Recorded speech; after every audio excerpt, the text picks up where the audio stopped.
Cougar Nation, and welcome back to the Coaches Weekly for this season of Cougar Baseball. I'm Jonathan Shear with Cougar Sports Network, here with two of those Cougar baseball players, Mike Kasich and Tyler Crater. How you doing?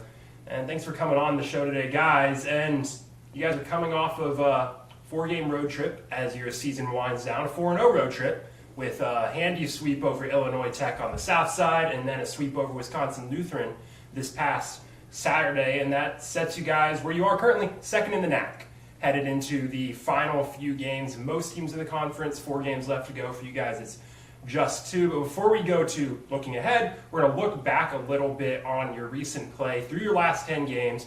You're 8-2, which is tied for the best record in the NAC through that span. You've won your last 6. You guys are playing some of your best baseball at the most important part of the season. So a lot of what we've talked with a lot of the other players, coaches this season has been about having fun, playing your game, playing loose. And do you think you guys have gotten a bit looser as this season has gone on? And how has that contributed to, what's been your hottest streak so far?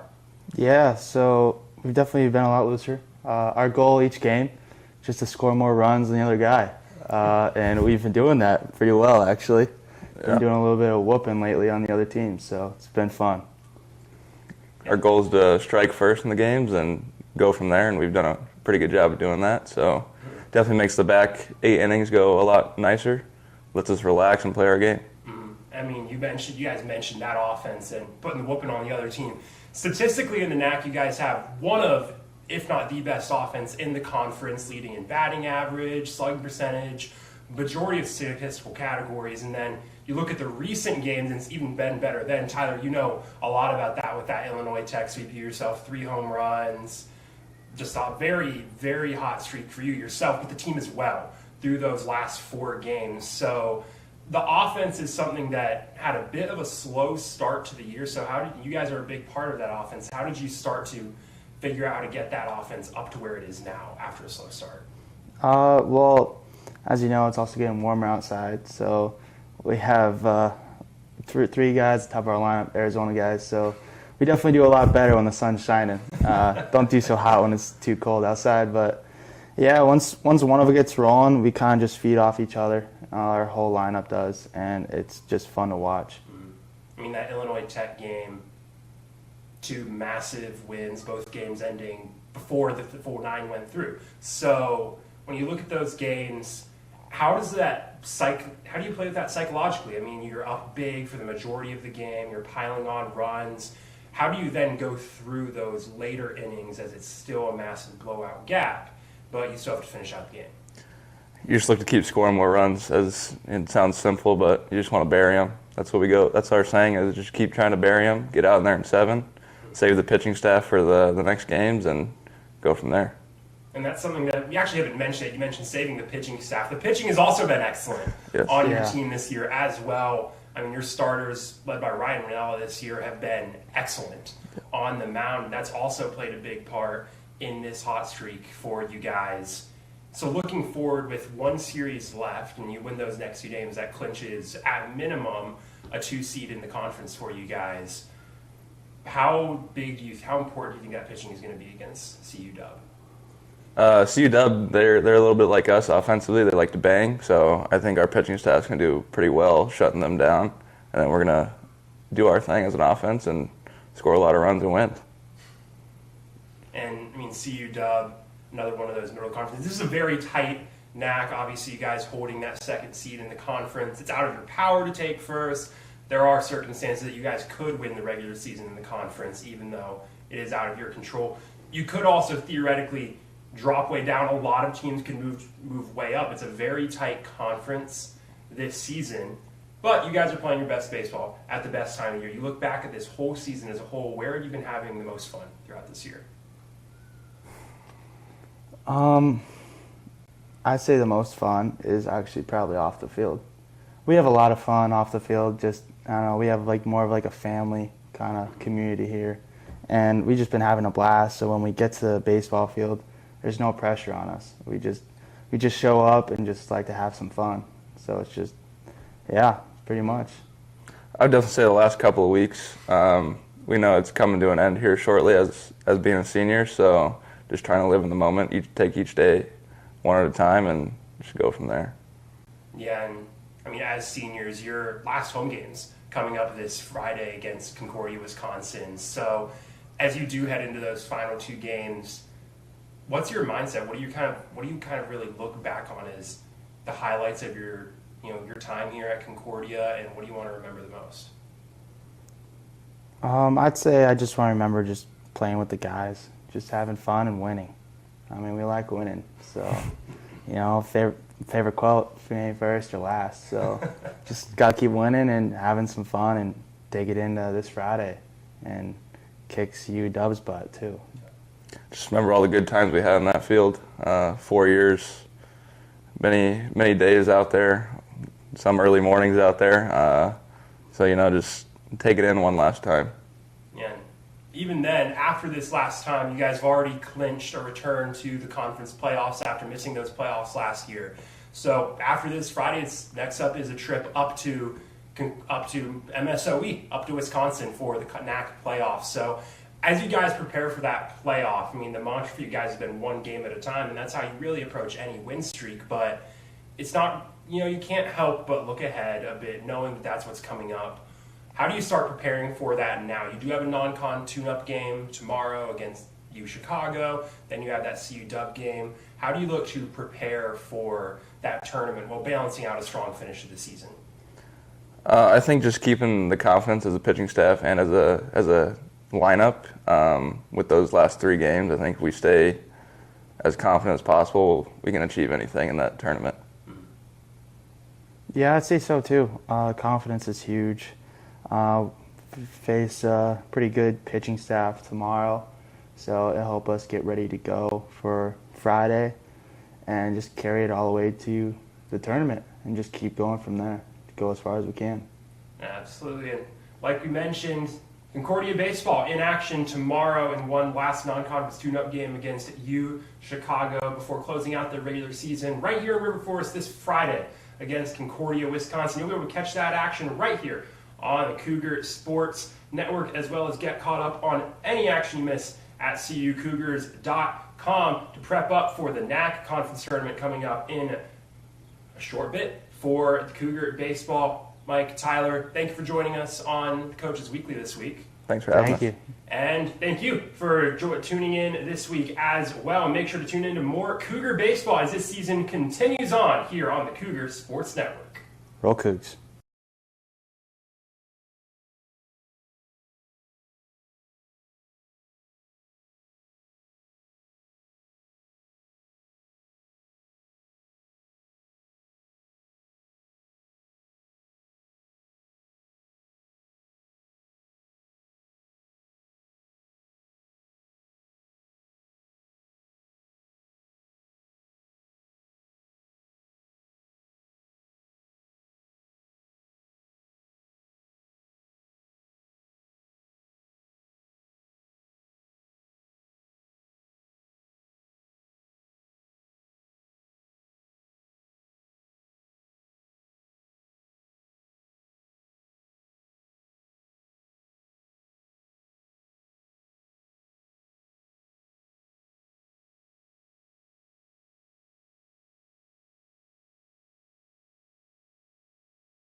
Good afternoon, ladies and gentlemen, and welcome to the Cougar Sports Network for yet another fantastic day for some CUC baseball, some doubleheader action here. Final game of the NAC regular season between the visiting Concordia University Wisconsin Falcons and the hometown Cougars. Dylan Scott on the bump for CUC to get things started, and the Falcons are looking to ruin this home finale for the Cougars, but CUC on a 6-game win streak currently. They are hot and not showing any signs of slowing down. And Dylan Scott, as I mentioned, working on the bump, is one of the key guys to do it. He's making his 10th appearance, 10th start of the season here today. Taking a look at the rest of that infield here for the Cougars. Behind home plate, per usual, number 9, Brandon Mahler. Going right to left across the infield, you got Michael Kasich at first, Yashawn Boswell at second, Xavier Zagerman at shortstop, the birthday boy. You've got Tyler Crater at third, looking at that outfield going left to right, Cam Buckley in left, Eli Hickman in center, and Tyler Dorsch in right field. So a familiar lineup here for the Cougars. Meanwhile, taking a look at the Falcons of CUW, they're still looking to clinch a spot in the NAC tournament. A lot of scenarios going on here today.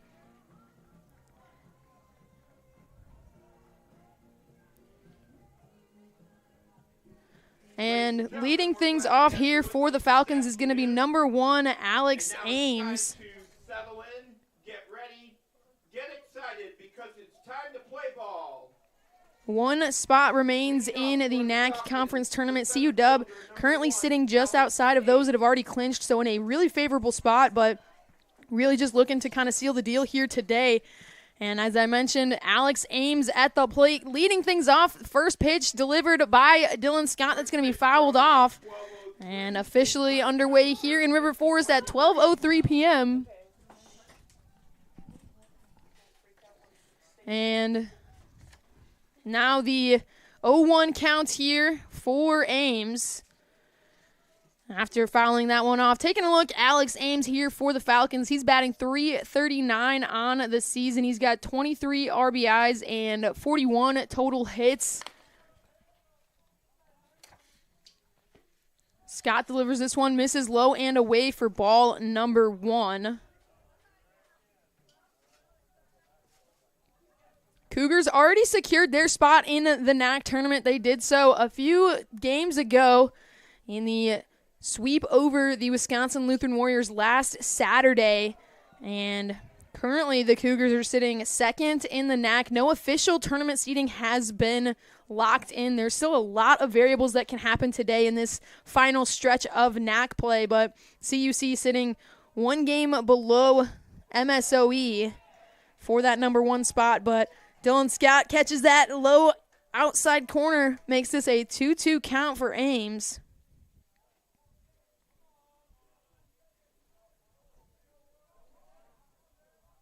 The Falcons sitting at 11-11 in conference. Normally a 500 level win record, is pretty favorable to make their way into the NAC tournament, but a lot of good talent this season.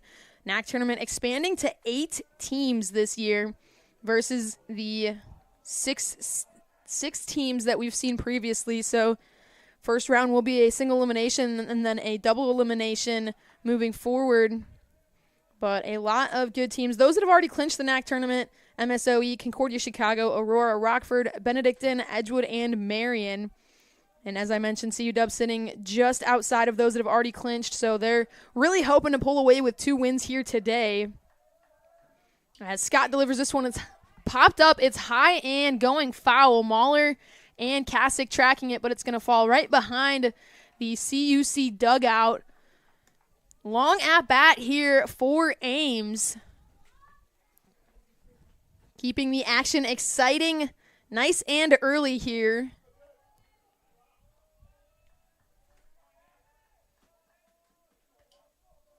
Dylan Scott gets set here, the 3-2. Swung on, popped foul. This time looks like it's staying in fair territory. Kasich tracking it all the way over, but just inside the Cougar dugout and unable to reach for it. So yet another foul ball. A long at-bat here for Alex Ames. Dylan Scott nearing the 10-pitch mark in just one batter.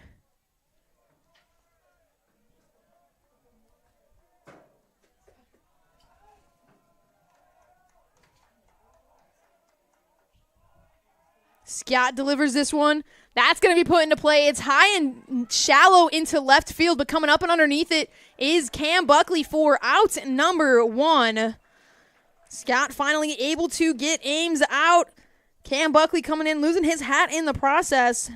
But that is going to put out number 1 on the board and hand things over to the designated hitter, Luke Heinkel. Now with 1 away on the board. Scott delivers this first one in. That's connected on. That's going to get down into center field.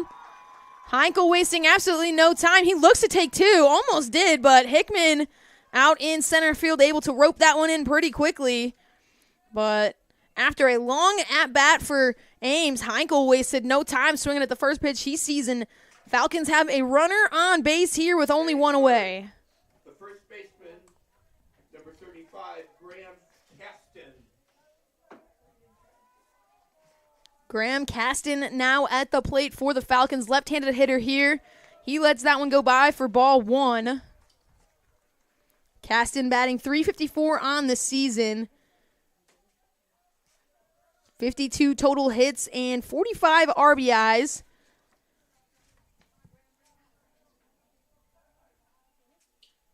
This one swung on and missed for strike number 1. Heinkel taking a good jump over at first.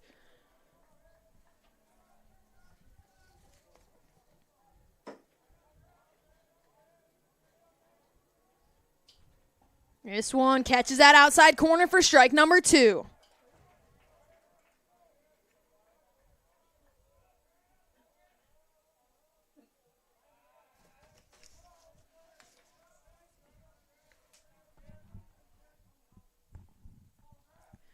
The 1-2, Scott delivers. Misses up and away for ball 2.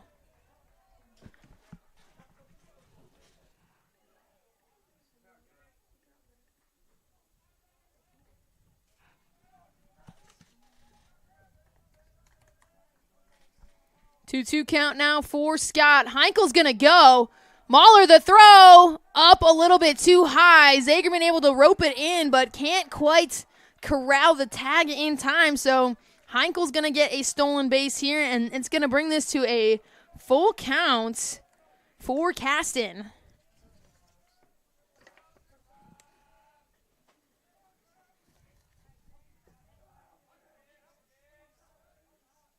Heinkel's first stolen base of the season. And that ball is going to make its way into the outfield, finding its way to Dorsch out and right. But a quick throw in from Dorsch is going to prevent Heinkel from scoring. But quickly now the Falcons have a runner in scoring position. Runners now on first and third. Only 1 out on the board. Batting fourth, the catcher, number 45. That's going to bring Connor Lash up to the plate for the Falcons in a favorable spot here. Lash batting .347 on the season. He's got 41 hits, 29 total RBIs. As Scott checks on Caston over at first. We've seen the Cougars stay fairly aggressive on the mound this season. They're always looking for those pickoff attempts, and we didn't see one attempt to pick off Heinkel over on first before that stolen base, and it's not surprising given the fact that that was Heinkel's first stolen base of the season. So Cougars not too worried about him, but instead he's going to make them pay for not taking him too seriously. He's going to take that stolen base, and then on that base hit, it gave him more than enough time to make his way to third and put the Falcons in a really good spot here with only 1 out on the board. Now with the 1-0 count here for Lash, Scott delivers this one's going to catch that outside corner for strike number 1.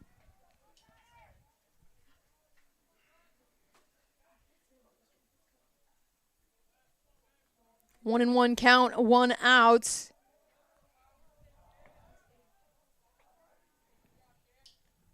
This one misses up and in for ball 2.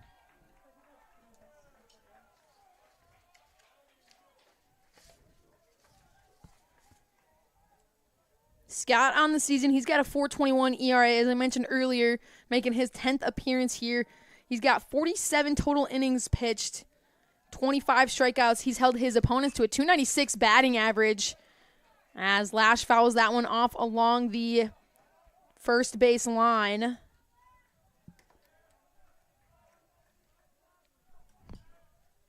Two count now.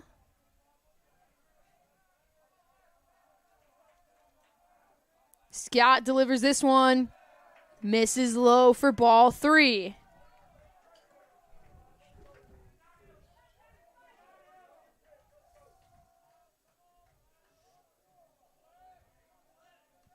Scott has 18 walks on the season. Looking to not let one up here today as Caston takes off for second. That ball is going to be deep and back into center field. Hickman able to glove it. The throw is not going to be in time to stop the run, but it is going to hold Caston over at first. So a sac fly for Lash, and the Falcons put themselves on the scoreboard first.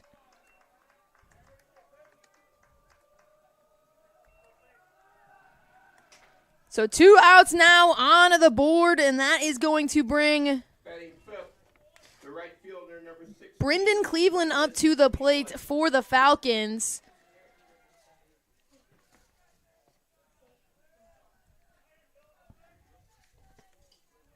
Two outs now, runner only on first.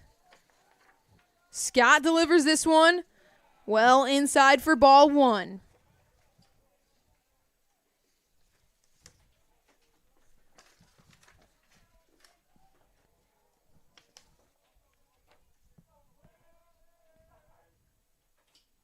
This one connected on. That's going to find some space. Dorsch coming over to grab it, and he's able to do so to get the Cougars out of the inning. But the Falcons are able to strike first. They're going to put 1 run up on the board and send the Cougars to the bottom of the first, trailing for the first time here today. 1 run on 2 hits with 1 left on base. Taking a look now as the Cougars get ready to come up to bat. This lineup for the Cougars is a very familiar lineup. We've got Tyler Dorsch leading things off, Kasich batting second, Jake Mahler batting third, Tyler Crater batting fourth, Brandon Mahler batting fifth, Yashawn Boswell batting sixth, Cam Buckley batting seventh, Xavier Zagerman batting eighth, and Eli Hickman rounding out the lineup. So a very familiar lineup that we've seen be successful for the Cougars. Same lineup that we saw in the CUC's non-conference win over University of Chicago on Wednesday. So a lot of success with this lineup. No sense in changing it. Meanwhile, taking a look now at the field for the Falcons. Dishing on the bump here for CUW, number 10, Jack Rebernick, senior from Menominee Falls, Wisconsin. Rebernick is a key arm here for the Falcons. Behind home plate, looking at this, the rest of this fielding lineup, behind home plate, you've got Lash catching. You over at first, you've got Caston playing over at second. Aganiga over at shortstop. Lesla. Miller's over at third, and then looking at the outfield from left to right, you've got Krellin, Ames, and Cleveland. And Tyler Dorsch now getting set here to lead things off for the Cougars. And immediately getting into it and delivering strike 1 here from Rebernick.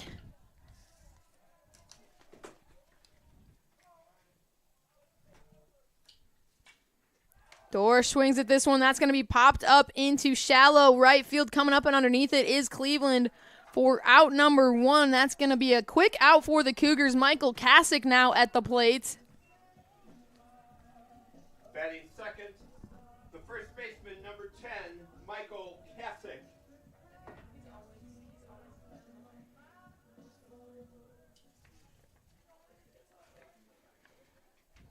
Kasich batting .333 on the season. He swings the first pitch he sees. That's going to be down in the outfield. An easy single there from Kasich. And hands things off to the next guy up, and the next guy up is Jake Mahler. Not a bad guy to be the next one up. Batting third, the designated hitter, number 5, Jake Mahler. Jake Mahler leading this CUC team this season. He's batting .366. Taking a swing at the first pitch he sees, fouls it off. 53 total hits, 29 RBIs, and a slugging percentage of .593.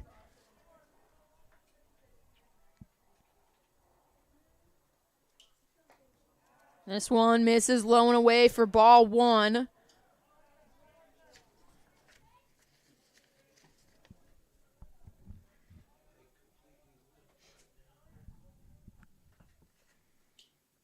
This one connected on. It's sent high into shallow outfield. Kasich off the base, no tag up here, and it's going to be out number 2 quickly on the board, handing things over to Tyler Crater, looking to get things rolling with 2 outs. Batting fourth, the third baseman, number 52, Tyler Crater. Rebernick making his 9th appearance on the bump this season for the Falcons. He's got a .657 ERA, 38 1/3 total innings pitched. As Tyler Crater lets that one go by for ball 1.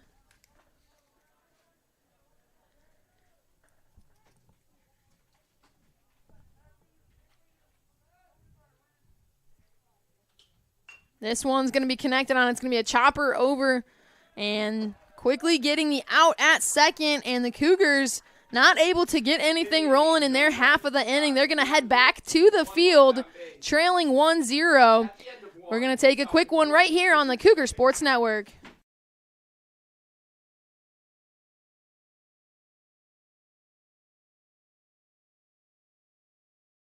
I'm Brandon. And I'm Jake. Thank you so much for tuning into today's broadcast. If you want to learn more about CUC Baseball, head to CUCougars.com.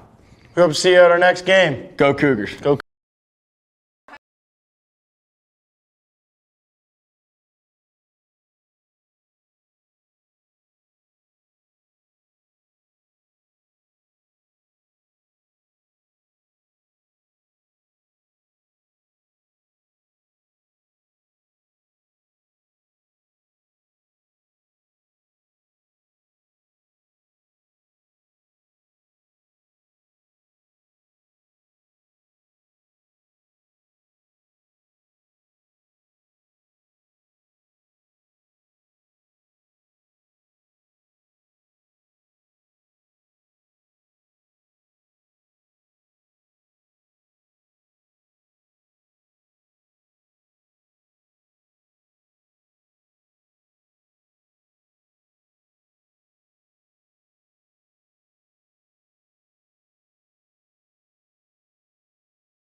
Back here on the Cougar Sports Network, CUC trails a 1-0 after one complete inning already, and now leading things off for the Falcons here, number 38, Matt Miller.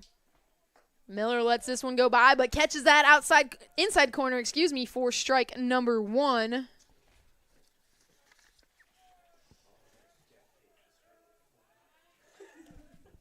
Miller batting .303 on the season here. This one's going to get down in the outfield.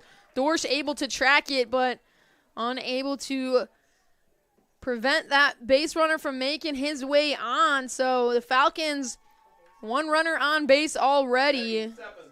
And Number 4, Josh Aganiga now at the plate for the Falcons.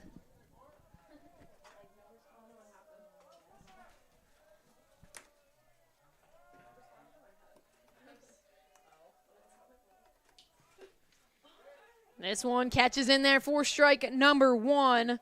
Brandon Mahler ready to throw down at first. Catch Miller lacking a little bit. Actually saw the game-ending throw from Mahler against University of Chicago on Wednesday. The Cougars were up in the top of the 9th, had a base runner on first, and Brandon Mahler caught that base runner just a little bit too far off with the quick throw from home to first to end the game. So not unsurprising to see Brandon Mahler keeping an eye on those base runners. Dylan Scott taking a check on Miller as well. But nonetheless, the 0-1 count here. Checking over on Miller once again.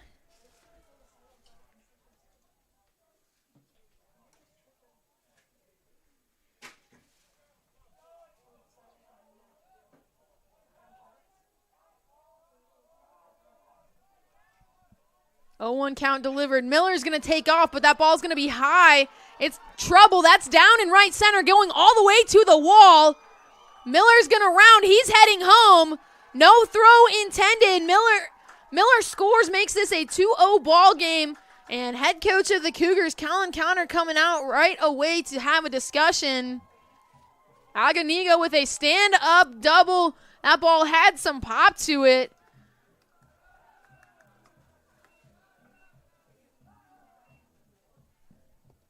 CUC trails now 2-0. Not something we've seen out of the CUC squad, especially in their recent runs here. As I mentioned earlier, Dylan Scott, an experienced arm for the Cougars, just a sophomore on this team from Bartlett, Illinois, but we've seen him make number of appearances in the maroon and gold. We saw him as a key starter last season as a freshman for the Cougars. So someone that we've seen quite a bit despite only being a sophomore. The experience on the mound is still there. So Coach Connor just coming out, readjusting, resettling some things, and jumping right back into it. But Gavin Krellin now at the plate for the Falcons. He shows bunt, pulls back, takes it for strike number 1.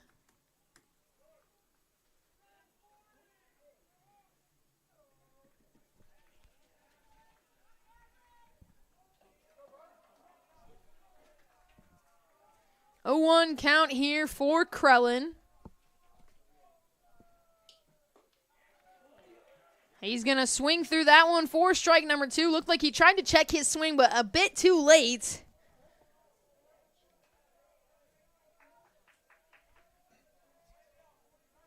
Oh, 0-2 count here for Scott.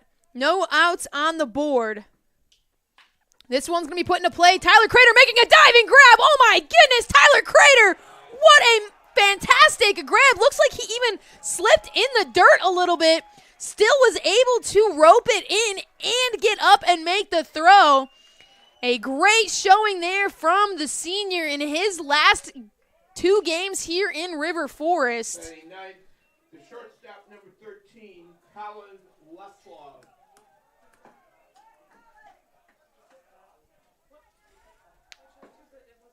Leslin now at the plate for CUW. 1 out on the board. Aganiga still over at second. As I mentioned, last home games for the Cougars this season. Last regular season games before the NAC tournament kicks off next week. So the final home games for a lot of Cougars as Scott looked to pick off Aganiga over at second. Instead, that ball's going to bounce off of his helmet. Giving a thumbs up, though, to let everyone know he's all right.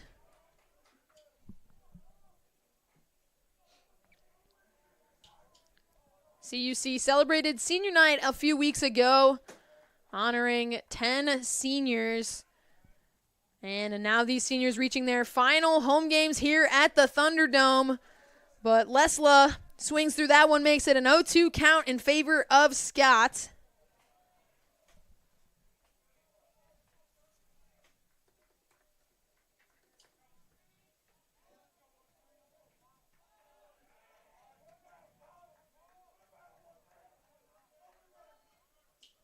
The 0-2 misses low. Makes it 1-2.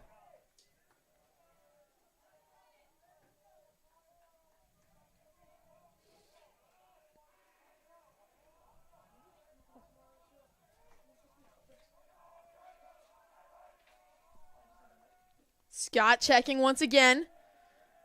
Delivers the pitch instead. This one's going to be connected on. It's hit high into shallow right field. Kasich coming up and underneath it for the out. And that's going to put 2 outs on the board. Aganiga still over at second, but the top of the order for the Falcons. Fielder number 1, Alex Ames. Alex Ames back at the plate now. He's 0 for 1 on the day.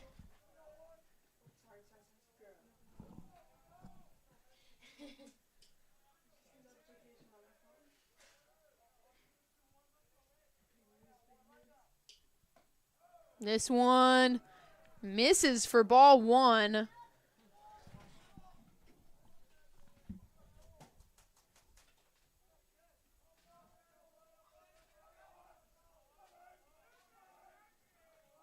One 0 count here. Scott delivers. That's going to be swung on, sent foul.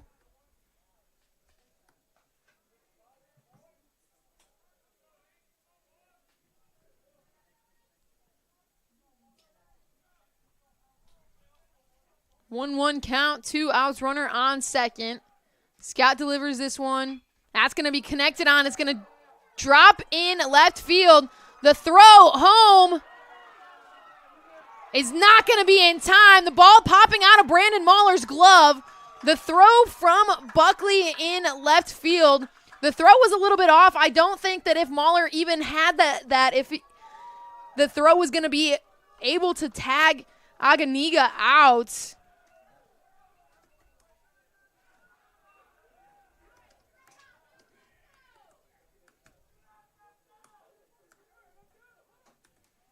Ames now sitting on first. He was able to make his way, now sitting on second. He was able to make his way.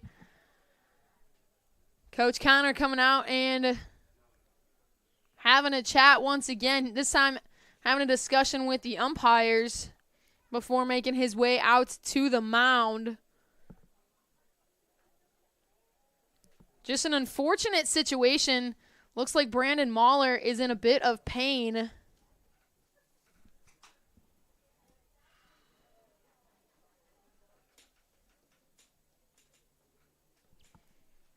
Athletic trainer for the Cougars, Jenny Ortiz, coming out to take a look at him.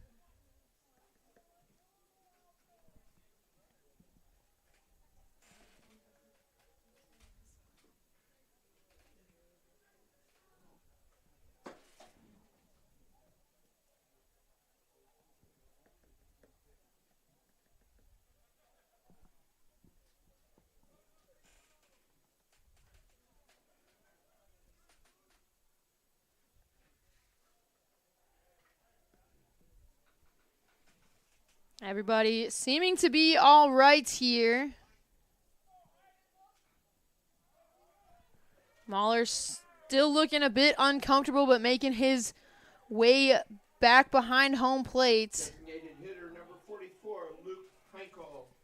Heinkel now at the plate for the Falcons. Runner on second, 2 outs.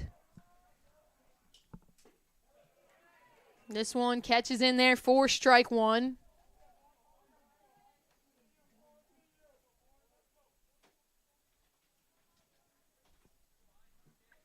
Heinkel 1 for 1 at the plate here today.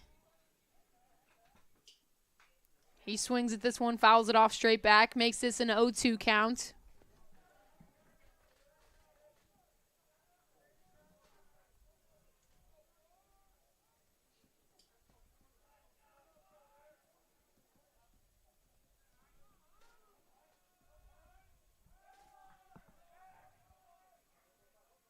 Scott stepping off here, resetting.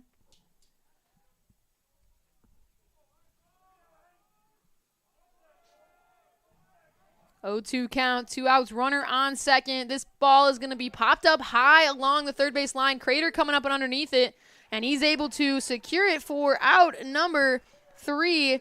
Cougars getting out of the inning, but the Falcons doing the damage once again. 2 runs on 3 hits. And that's going to leave the Cougars trailing 3-0 as we head to the bottom of the second right here on the Cougar Sports Network.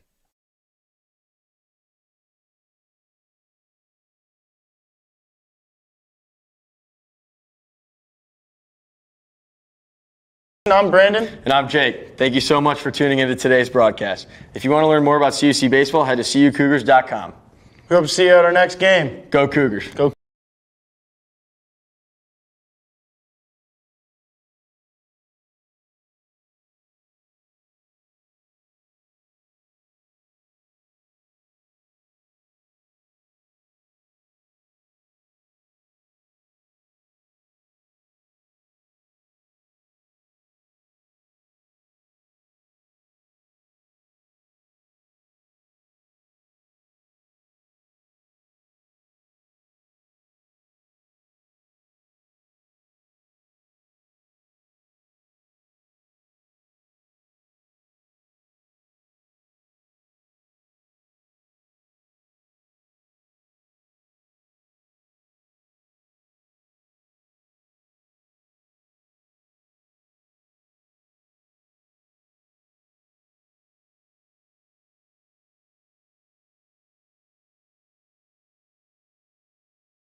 Back here on the Cougar Sports Network, Brandon Mahler leading things off for CUC. Cougars in a difficult spot here. They're trailing by 3 early on. Mahler's going to take a look at strike number 1. Still dishing for the Falcons is Rebernick. And Mahler's going to swing through that one, foul it off, make this an 0-2 count here.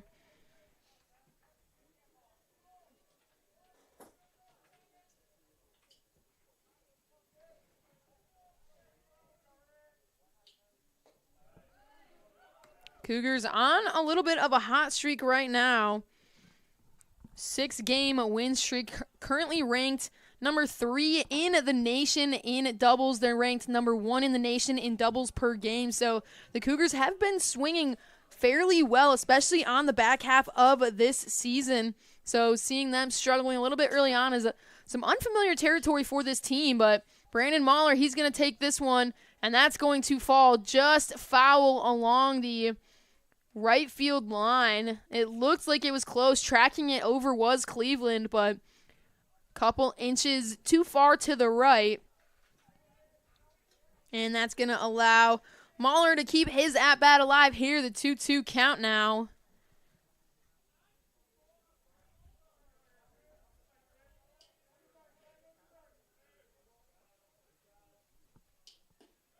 This one misses low and away for ball 3. Makes this a full count.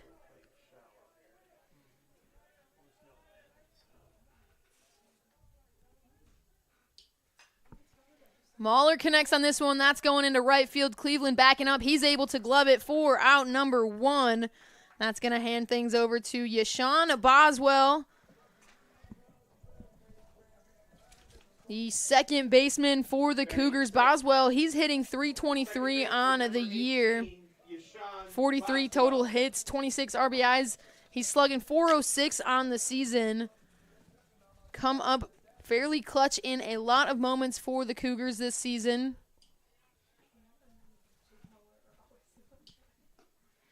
But he lets the first pitch go by for strike number 1. Rebernick, 15 pitches thrown so far on the day. But Boswell's going to connect with this one. Making the reaching grab was Krellin over in left field. Looked like it had some promise of getting down, but a great reach and attempt there from Krellin to secure the out, and that's going to quickly put 2 outs on the board. Cam Buckley now at the plate. The left fielder, number 15, Cam Buckley.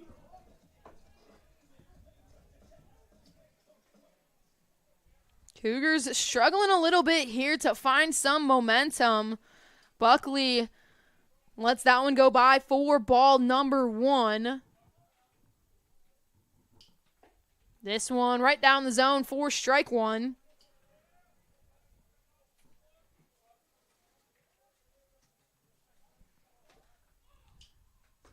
This one misses outside, makes it 2-1.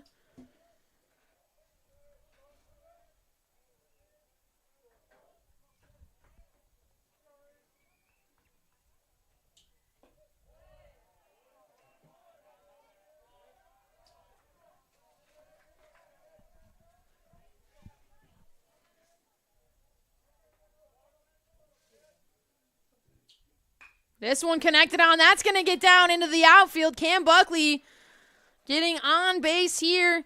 A low hit ball, but just able to cruise right past, and that's going to bring Xavier Zagerman now up to the plate with a runner on first and 2 outs on the board. Zagerman's first at bat of the day.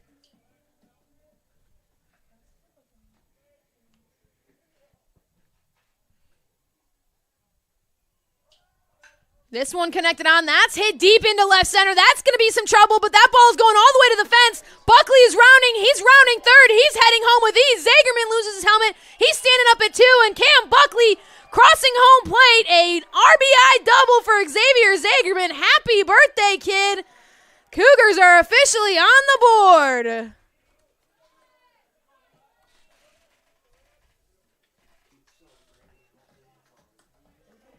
Cam Buckley showing his athleticism and speed. That man went from first to home in a matter of seconds.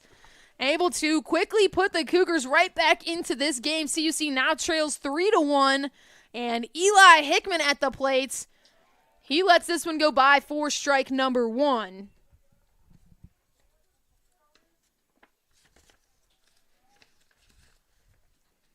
Hickman batting .205 on the season. Struggled a little bit at the plate, but he finds himself on base more often than not. He leads this team in walks, able to successfully get himself on base quite frequently. Also leads this team in stolen bases. He sits with the 0-2 count here, hoping to keep this inning alive for the Cougars.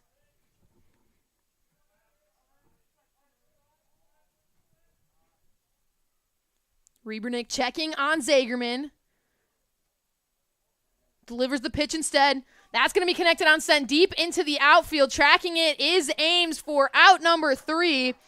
But the Cougars are able to put a run up on the board in the inning. We're going to head to the top of the third. CUC trailing 3-1 right here on the Cougar Sports Network.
All we want for our birthday is Xavier Zagerman to get an RBI double.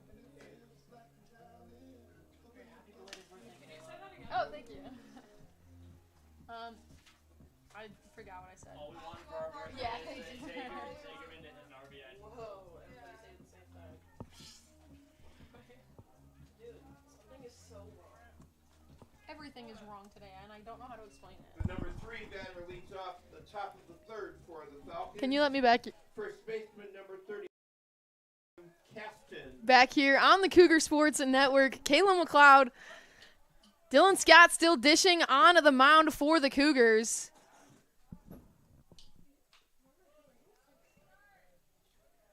Now at the plate for the Falcons is Graham Caston.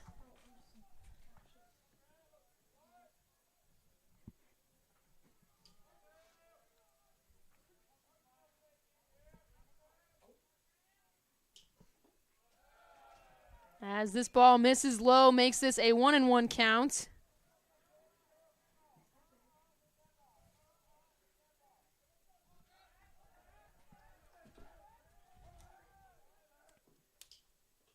This one in the dirt, 2-1 now.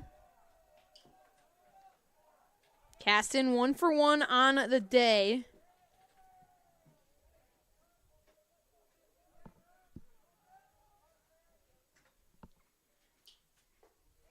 This one catches that outside corner, makes it 2-2. Caston singled to right field in his first at-bat. That was what moved Henkel over to third and put him in scoring position. So the lefty finding some success already against this right-handed pitcher for the Cougars. He's going to send one deep into right field once again. Dorsch backtracking to get underneath it, and he's able to do so with plenty of room for out number 1. That's going to hand things over to Connor Lash. Lash had that sac fly that put the Falcons on the board first in the top of the first inning.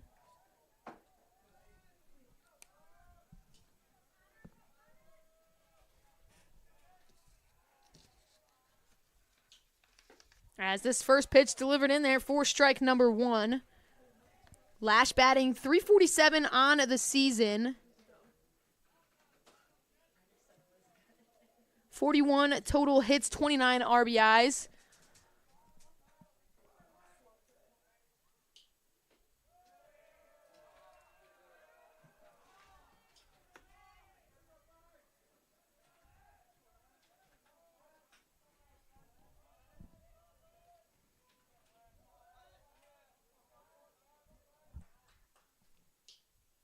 One and one turns 2-1 after that one clips that outside corner.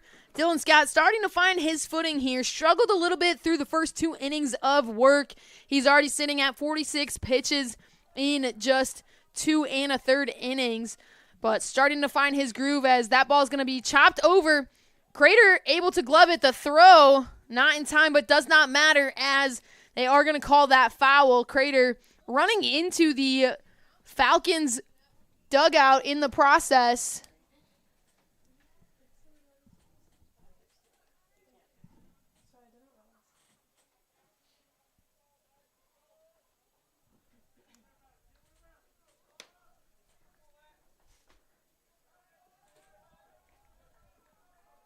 One-two count here.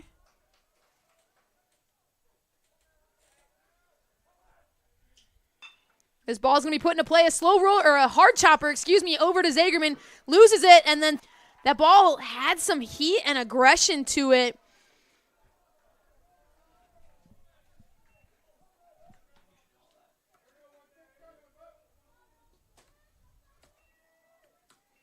That's going to bring Cleveland now up to the plate for the Falcons.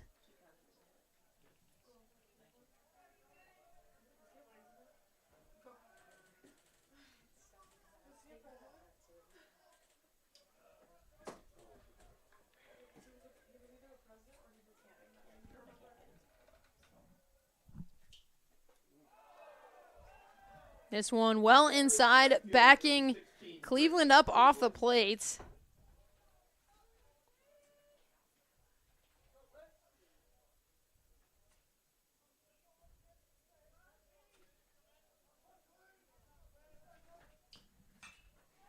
This ball connected on. That's going to be a little bit of trouble, but coming up and underneath it is Hickman. That ball kind of hung in the air for quite some time. A little bit of a saving grace there for the Cougars.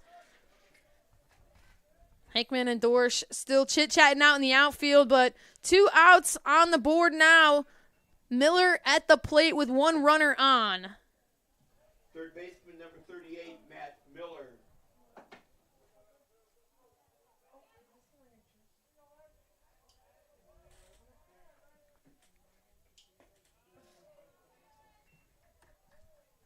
One 0 count here for Miller.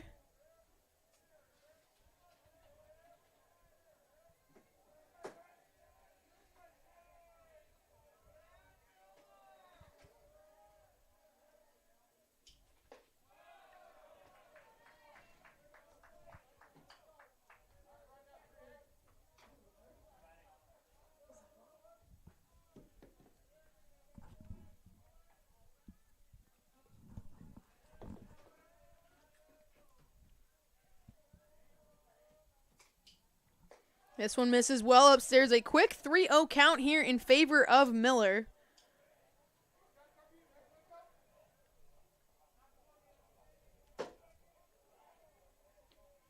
Miller singled in his last at bat.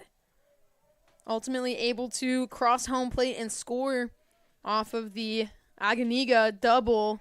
But he's going to let that one go right down the middle for strike number 1.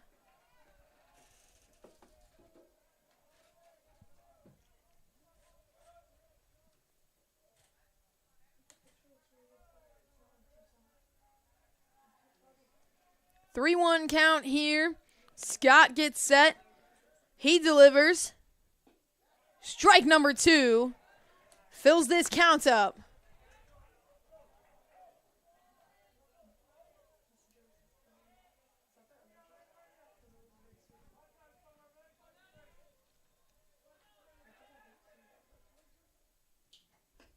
This pitch misses outside. Ball number 4. Lash taken off on the pitch.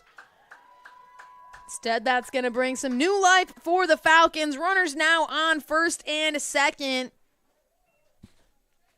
Josh Aganiga at the plate now. He had a double in his last at-bat that put the Falcons up even further.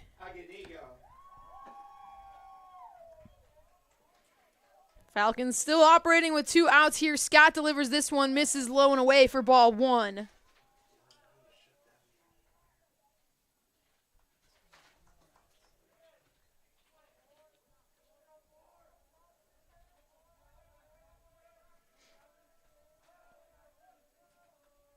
The 1-0 pitch turns 2-0 here.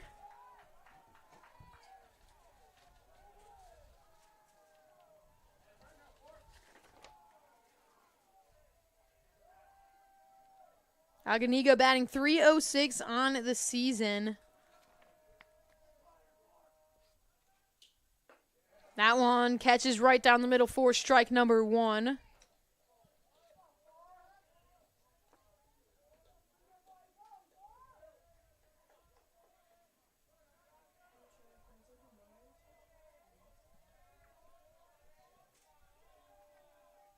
Two-one count here. Scott sends this one in. That's going to make it a 2-2 count. 2s across the board here. 2 balls, 2 strikes, 2 outs, 2 runners on.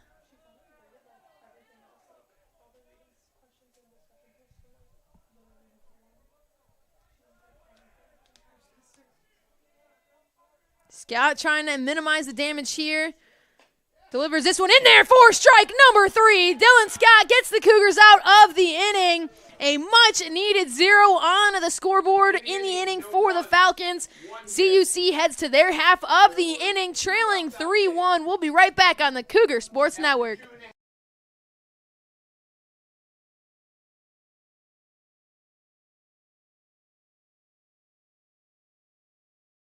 Want to catch up on all the CUC baseball action you missed this year? Stick around on our YouTube channel and click the baseball playlist to see all of our highlights, interviews, and previous games. Thank you all for the support. Love you, Mom.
Back here on the Cougar Sports Network, bottom of the third, CUC trailing 3-1.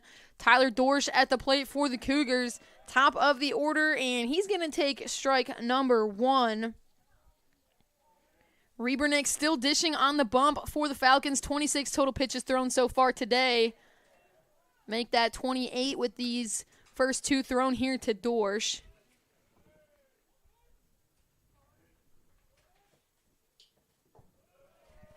This one misses, makes this a 2-1 count now.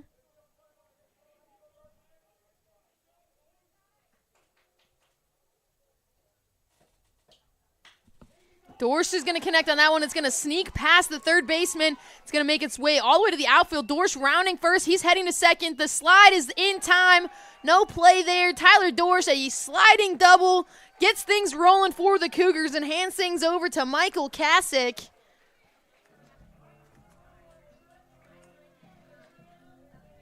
A much-needed momentum boost to start the inning for the Cougars.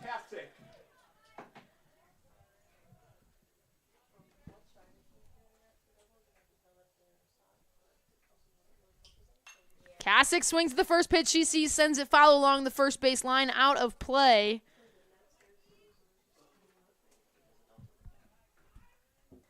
Busy day here in River Forest. It's graduation day. Already having the doctoral ceremonies yesterday. The master's ceremony was this morning, and the undergraduate ceremony will be happening this afternoon. Tyler Dorsch sliding back in safely at second.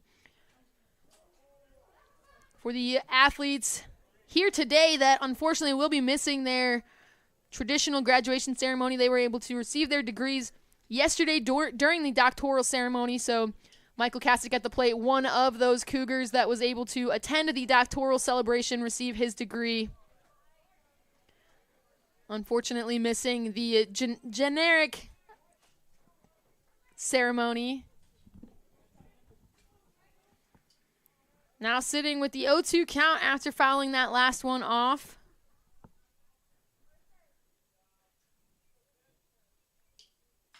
He's going to connect with this one, send it deep into right field. Cleveland coming up on underneath it. Tyler Dorsch holding. He's going to tag. The throw is going to be broken up and not relayed. So Tyler Dorsch making his way over to third. That's going to put Jake Mahler now at the plate with only one away. Designated hitter number 5, Jake Mahler.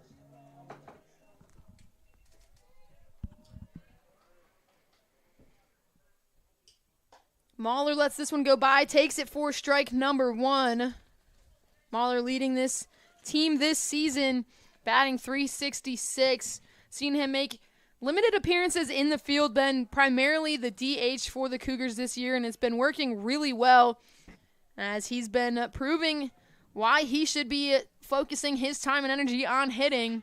And he sends one deep, spoke it into existence, heading onto Division Street, and that's going to do it. Jake Mahler, oh my goodness, spoke that one into existence. A big-time home run. Krellin making the jump. I wasn't entirely sure if he was able to grab that, but Jake Mahler doing what he does best. He's going to tie this game up. New life for the Cougars.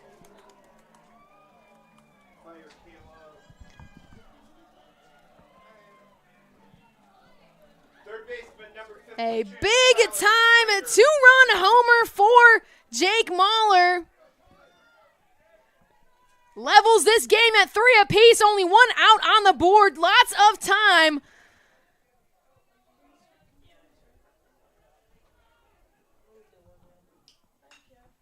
Tyler Crater now taking his chances. He swings at this one. That's going to go deep into right field. Cleveland tracking a couple of different ways before finally able to find that ball, but that's going to put 2 outs on the board, and Brandon Mahler now at the plate. Number 9, Brandon Mahler. Krellin over in left field did a really nice job of selling the jump and attempt for the grab over the fence on that. It was really difficult to tell from here whether or not he did collect that home run, but Brandon Mahler wastes no time. He's going to send one into the outfield. And the Cougars have a bit of a 2-out rally rolling here as Yashawn Boswell now at the plate.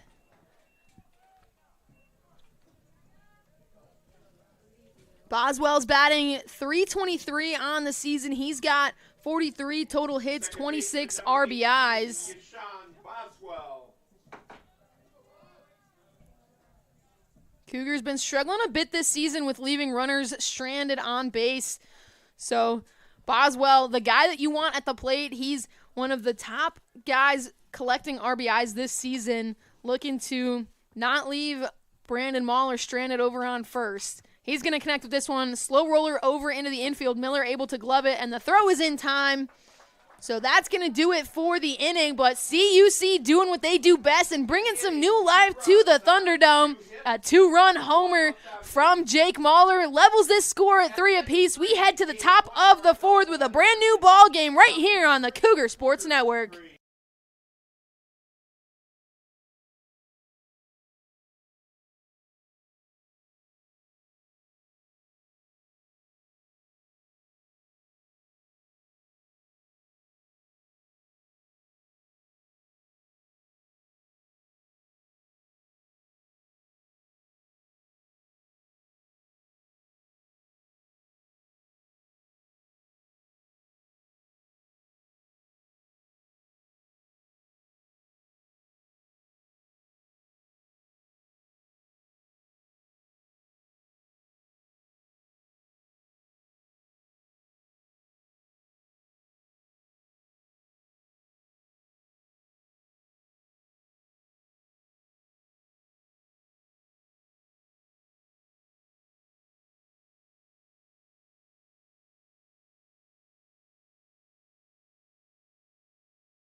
Back here on the Cougar Sports Network, top of the 4th. A leveled game here at 3 apiece. Dylan Scott still dishing on the mound for the Cougars, but at the plate is Krellin. He's looking to jumpstart some things and shift that momentum right back to the Falcons. Scott delivers ball number 1. Scott, 62 pitches thrown so far on the day. 64 after this now 1-1 count. But it's been a little bit of a back and forth. The first time through the batting order for the Cougars, they struggled to get some momentum. Second time through, finding that groove. On the flip side for the Falcons, they showed absolute dominance on their first run through the lineup and struggling to get things going here a little bit slower on each at-bat, really forcing some long at-bats here. Scott having to work a little bit extra hard on the mound as 3 consecutive foul balls from Krellin keeps this at a 1-2 count.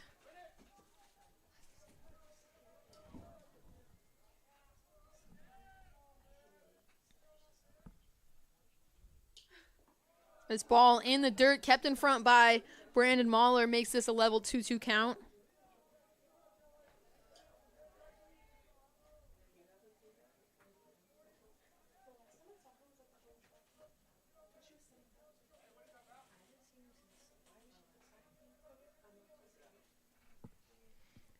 Two count here. Scott delivers. This one misses upstairs, ball 3.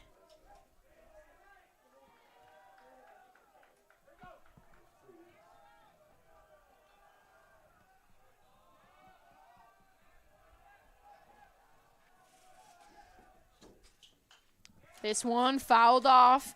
Krellin keeping his at-bat alive here. He's got 4 foul balls in this at-bat.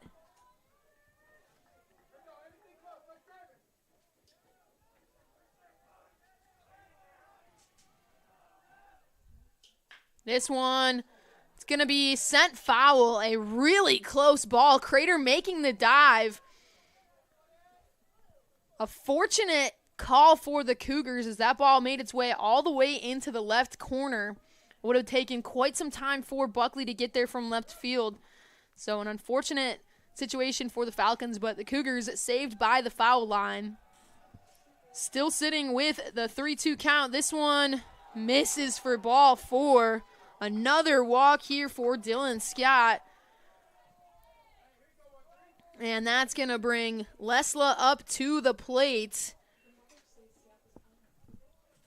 Shortstop number 13, Colin Lesla. Lesla, freshman from Germantown, Wisconsin. No outs on the board here. Runner over on first.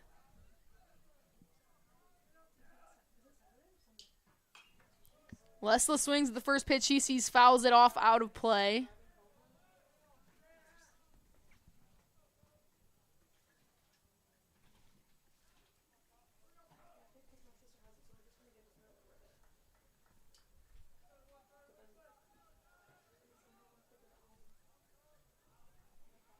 A 1 count here. Scott gets set. Instead, he checks on Krellin over at first. Krellin diving back safely with plenty of time.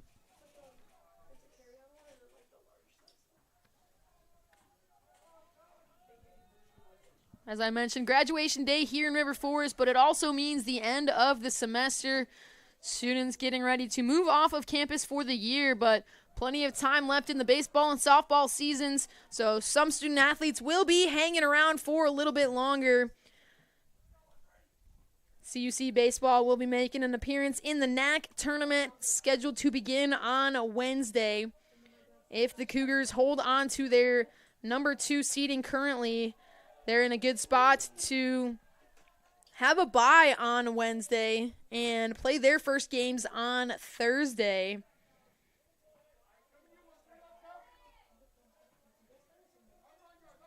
Also sticking around after the end of the academic year is CUC softball. They've also clinched their spot in the NAC tournament. That's scheduled to begin on Wednesday as well. The throw from Mahler pops out of the glove. Looks like Boswell just missed the throw entirely. So the 2-2 count here, but that is going to move Krellin over 2 seconds.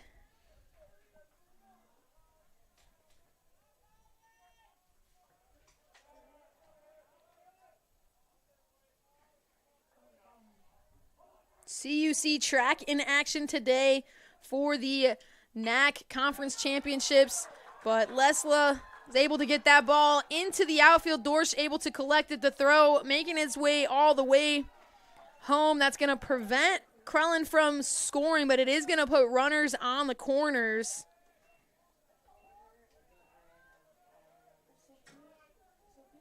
And the Falcons are showing no sign of slowing down. Ames now at the plate, top of the order for the Falcons. And still no outs on the board. Scott taking a second here to settle in.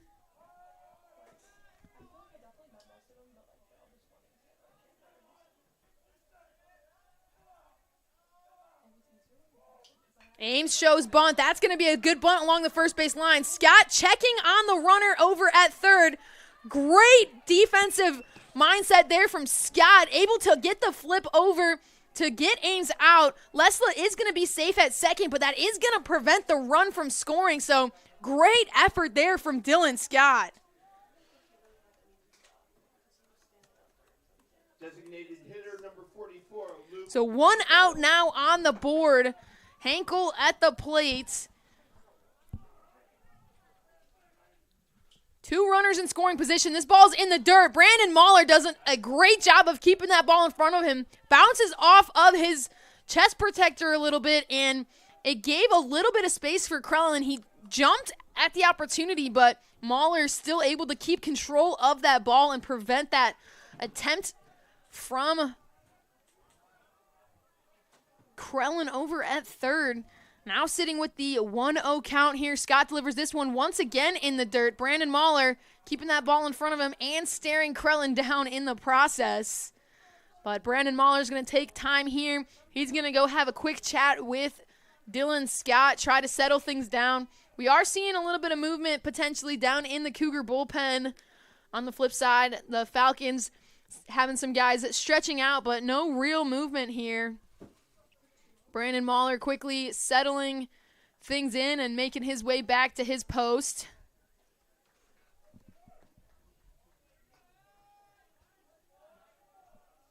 So the 2-0 count here for Hankel.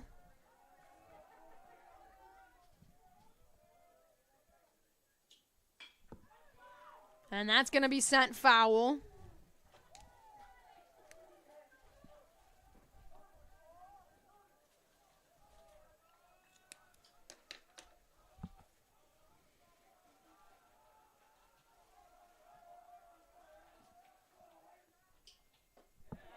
This one catches in there for strike two, makes this a 2-2 count.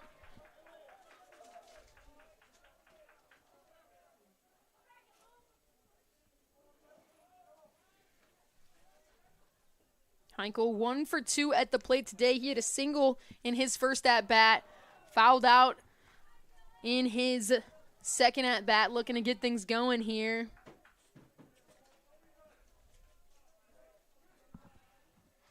Three-two count now after that one once again in the dirt from Scott.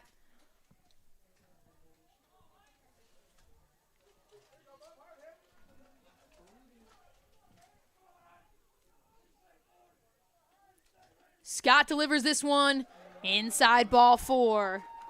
That's going to load the bases up. A dangerous spot for the Cougars to be in. 1 out on the board, bases loaded. And you've got Graham Caston now at the plate. Baseman number 35, Graham Caston. Caston flew out to right field in his last at-bat.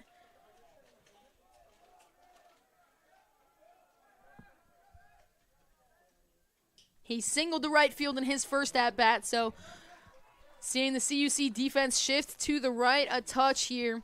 But Caston's going to take that one in there for strike number 1.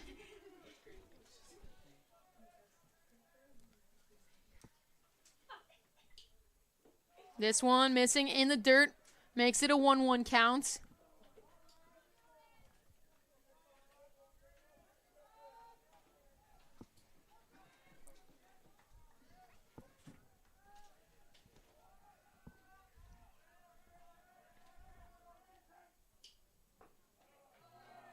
This one missing that outside corner, makes it a 2-1 count.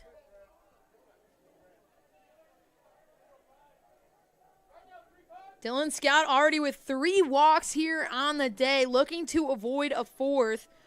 Another walk will score the go-ahead run for the Falcons. This one is going to be sent high and deep into left field. Chasing over all the way to the fence was Buckley, but unable to get there. Keeps this at a 2-2 count.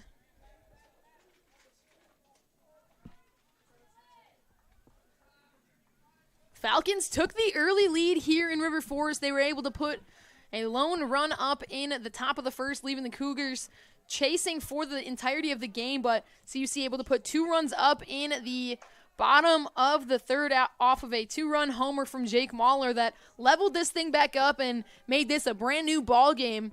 Dylan Scott trying to get the Cougars out of this relatively unscathed here, but the Falcons not backing down. They've got bases loaded, 1 out. Opportunity to go back ahead here. 2-2 count for Caston.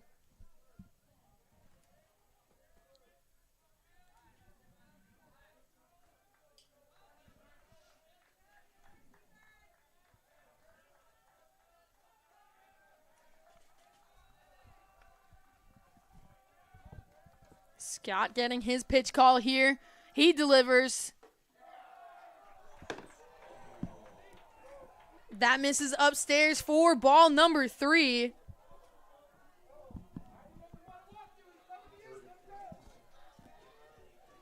Full count here. Dylan Scott trying to avoid the walk that will give the Falcons the go-ahead run. He delivers this one upstairs for ball 4. That's going to score a run for the Falcons. And once again, a bases loaded scenario here. Only 1 out, but now the Falcons are ahead by 1. That's going to put Connor Lash now at the plate. Lash 1 for 1 at the plate here today. First pitch misses for ball 1.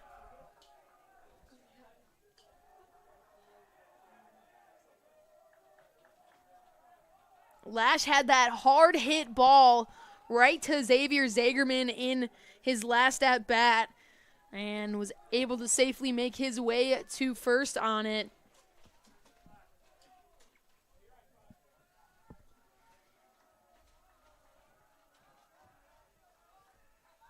Only one out on the board. A hit to the outfield here from Lash potentially scores, will for sure score 1, potentially scores 2. So Cougar outfield needing to stay quick and hot out there to try to limit that damage should that ball make its way out there. But Dylan Scott doing his job on the mound here. He delivers 2 consecutive strikes, makes this a 1-2 count for Lash.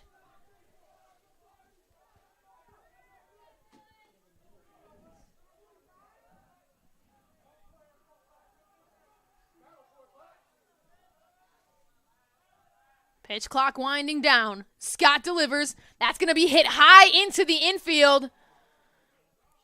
And Crater able to come up and underneath it. A great scenario there for the Cougars, as they now put 2 away, hold runners where they're at, and that's going to bring Cleveland now to the plate for the Falcons. The right fielder, number 16, Brendan Cleveland.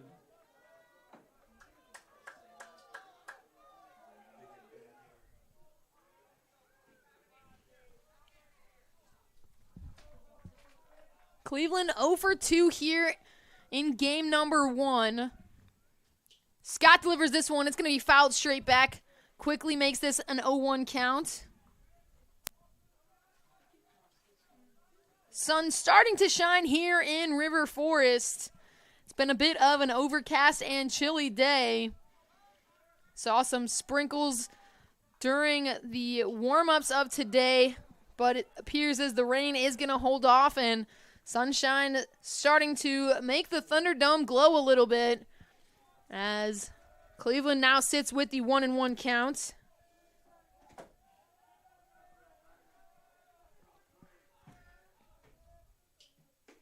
This pitch catches that outside corner for strike number 2. Dylan Scott 1 pitch away from getting out of this jam.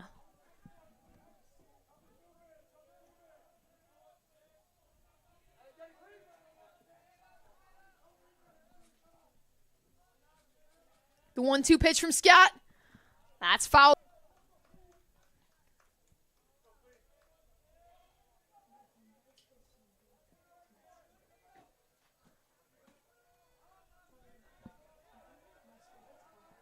Scott delivers this one. Misses outside for ball 2. Cleveland thought about chasing it, lets it go. And for good reason, missing well outside for ball 2. Puts this at 2s across the board. 2 balls, 2 strikes, 2 outs. Scott delivers this one in the dirt. That's going to get away from Brandon Mahler. And that's going to allow everyone to advance. And the Falcons go up by 2.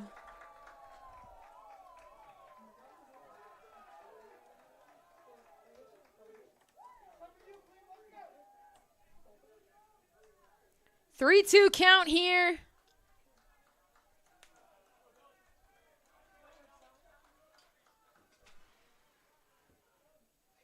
Scott trying to get out of this inning.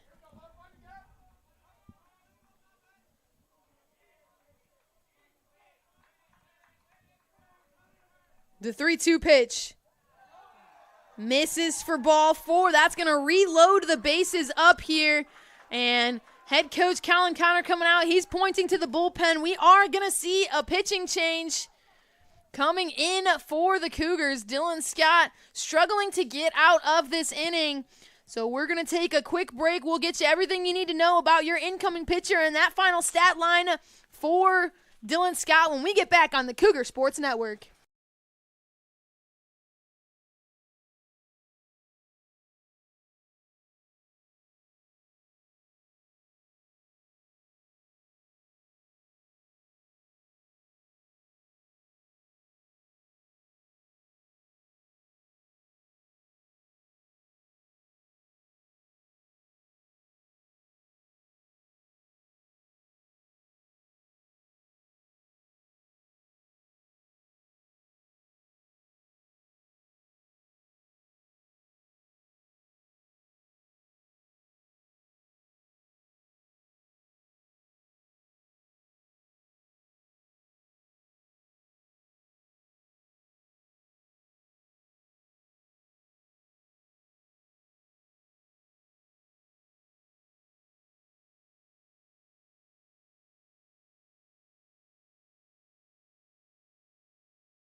Back here on the Cougar Sports Network, new arm on the mound for the Cougars, number 56, Dylan Ferraro. Ferraro, sophomore from Windsor, Colorado, coming in here in relief of Dylan Scott. And Ferraro's first pitch is in there for a fiery strike, number 1. Ferraro making his 9th appearance on the season. This is his only time he's made an appearance that hasn't been a start. And he's trying to work the Cougars out of a tough spot. Falcons already putting 2 runs up on the inning, 2 outs, but bases loaded. And Ferraro, he's got a 3.61 ERA on the season. He's pitched 42 1/3 innings as Zagerman able to glove that and get that over in time. So doing his job on the mound was Ferraro for out number 3. And Zagerman successfully turning that over quickly to second to get the insured out. But taking a look at that final stat line for Dylan Scott. Again, we talked about it a little bit early on in the broadcast. Just a sophomore on the CUC team, but we've seen him make numerous starts and appearances for the Cougars across his 2 years here so far. But final stat line here today, 3 2/3 innings pitched, gave up 7 hits, 5 walks, 23 total batters faced. In that, he gave up 5 runs as well. 101 total pitches thrown. The Falcons did not take it easy on him. A lot of at-bats, a lot of long at-bats, I should say, with numerous 10-pitch batters. So Dylan Scott having an unfortunate day here in River Forest, but coming in to take care of business and turn the page is Dylan Ferraro, who was able to get that final out in the inning. And that's going to put the pressure back on the CUC hitters here. Cougars now trailing 5-3 after tying things up in the 3rd inning. And Cam Buckley is going to be the guy to lead things off for the Cougars here in the inning. Still dishing on the mound for the Falcons. Going into his 4th inning of work is Rebernick. He's got 39 pitches thrown so far on the day. So a little bit of a difference between the starting pitchers for each of the Concordias. But that is going to bring Cam Buckley now to the plate for CUC, trying to get things rolling here. Buckley singled to center in his first at-bat of the day. He takes this one for ball 1.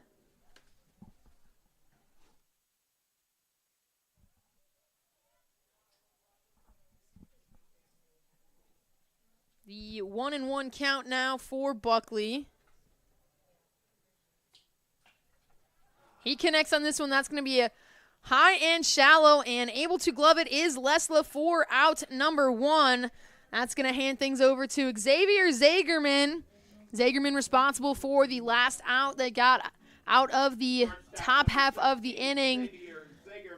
And now looking to get things rolling on the offensive end. Zagerman has a RBI double already on his stat line for the day. He's going to swing at the first pitch he sees. That's going to get down in center field. Ames able to let that one drop, so wasting absolutely no time. And that's going to hand things over to Eli Hickman with one already on base.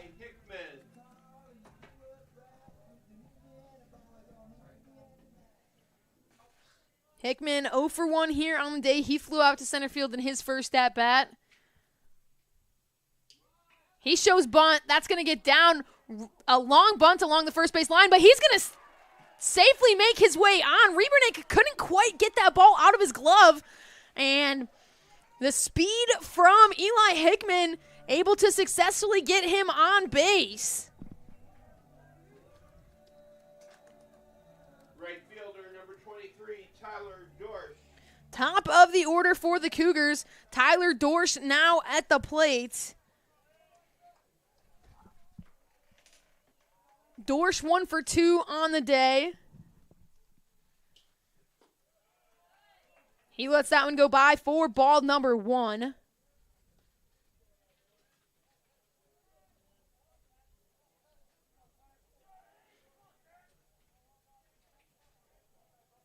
Dorsch flew out in his first at-bat, but he doubled in his last at-bat. Dorsch was on base when Jake Mahler hit his 2-run homer to tie the game up. And now with 2 runners on and only 1 out, Dorsch looking to get things going here. And he's quickly facing the 3-0 count.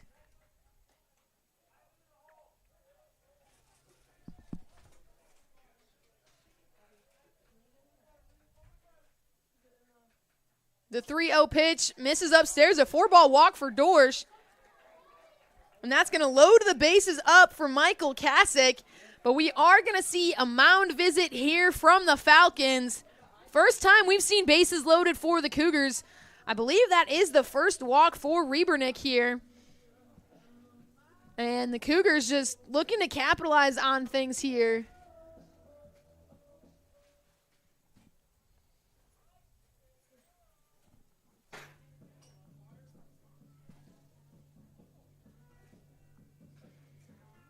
Coming out of it, Kasich will be returning to the plate here, looking to get things rolling.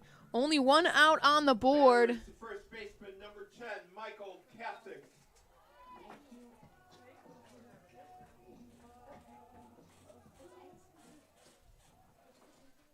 One out, bases loaded, Michael Kasich at the plate.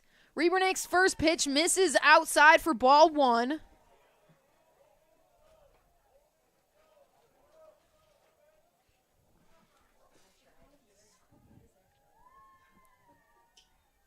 This one misses low and away. Kasich thought about taking it, instead lets it go. Quickly a 2-0 count here in favor of Kasich. Some movement in the Falcons bullpen. But Kasich's going to send this one right up the middle. Zagerman's easily going to score. Hickman's rounding. He's heading home. The throw is going to be intercepted at the pitcher's mound, and the Cougars are going to tie things right back up with ease. Michael Kasich, a 2 RBI single. And CUC has some new life. Tyler Dorsch planted over at second. Hickman and Zagerman each going to score, and I do believe that means we are going to see a pitching change from the Falcons. And CUC taking advantage where they can. That's going to retire Riebernick on the day. So while we get all the information needed for this new arm and get you those final stat lines for Riebernick, we're going to take a quick break right here on the Cougar Sports Network.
Back here on the Cougar Sports Network, a new arm on the bump for the Falcons. Number 17, Chris Rooney. He's wearing number 15 today, senior from Mundelein, Illinois. And he comes in with a little bit of a mess to clean up for the Falcons. 2 runners on base and Jake Mahler at the plate after the Cougars officially retied the game back up at 5 apiece. A tough spot to come into, but Riebernick finish the game. 3 1/3 innings pitched. This is going to be a hard chopper over that's going to get through the infield. Dorsch is safe in at home. Kasich holding on second base, and the Cougars officially take the lead. I think that ball might have bounced off of second base, and it's fortunately able to give plenty of time for Dorsch to score, and that's going to put Tyler Crater now at the plate. 52, Tyler Crater.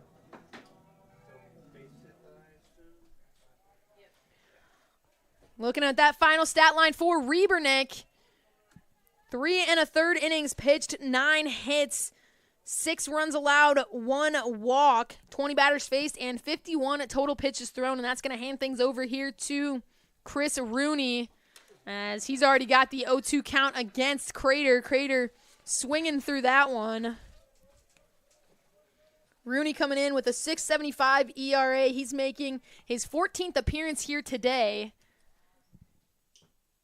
As that one misses well outside, Crater thought about it, lets it go. 17 1/3 innings pitched for Chris Rooney coming into today. He's given up 30 hits, held his opponents to a 370 batting average, as this ball is going to pop out of the glove of Lash, and that's going to allow the base runners to move over. And runners now on second and third, 2-2 count here.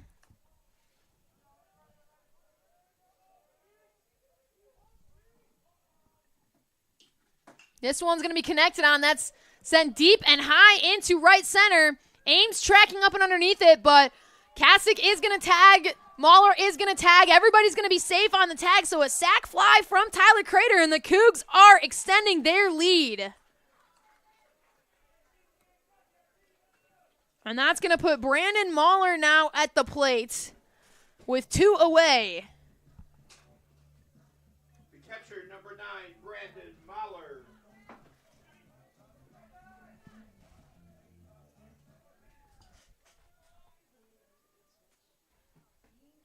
First pitch to Mahler in there for strike number 1.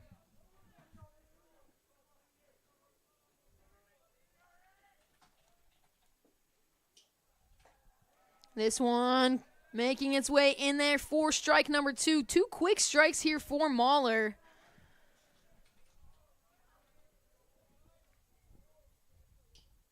As this one up and in for ball number 1.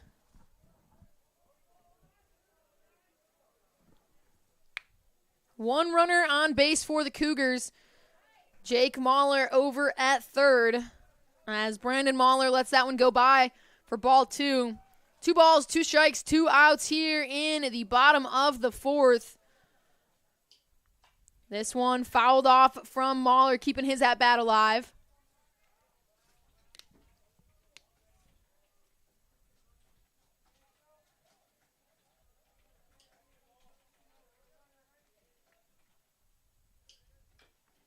Mahler once again catching a piece of it, keeping his at-bat alive.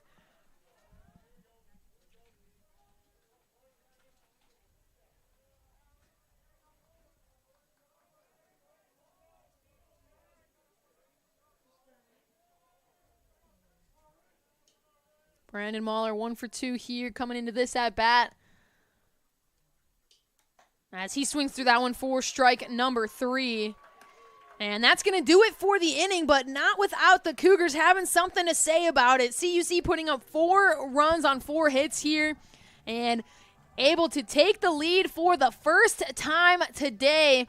A big inning puts CUC up 7-5. Dylan Ferraro coming back out onto the mound for the Cougars. We'll be right back here on the Cougar Sports Network.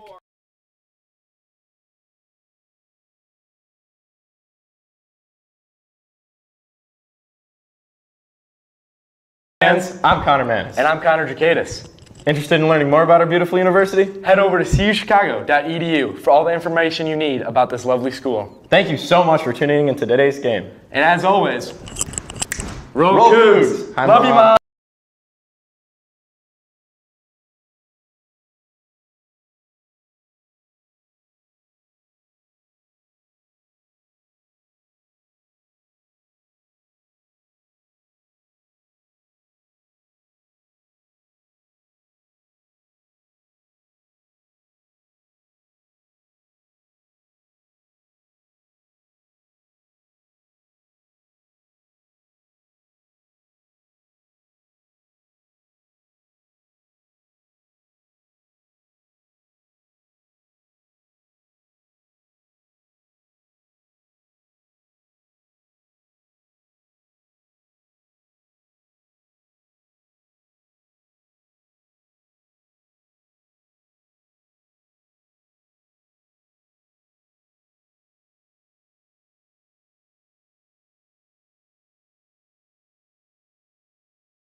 Back here on the Cougar Sports Network, CUC on top for the first time today, 7-5 after a monster bottom of the fourth. Got things rolling, but the Falcons not going away without a fight here.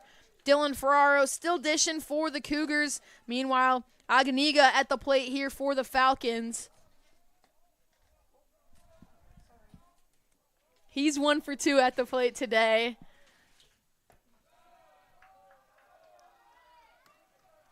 Two balls here from Ferraro.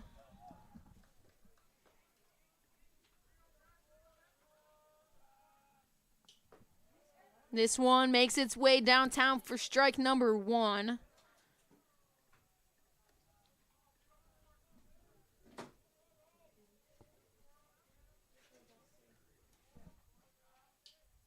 This one's going to be put into play, chopped over to third. Crater able to glove it with time. The throw takes Kasich off the bag. And a little bit of a dancing around situation. But fortunately, Kasich able to get the out. Great heads-up play from Aganiga. He saw that ball that pulled Kasich off. He made like a diving attempt to get on the base and get out of the way of the tag from Kasich. So a little bit of a dancing around, but fortunately able to get the out, and that's going to put 1 out on the board, and Krellin now at the plate.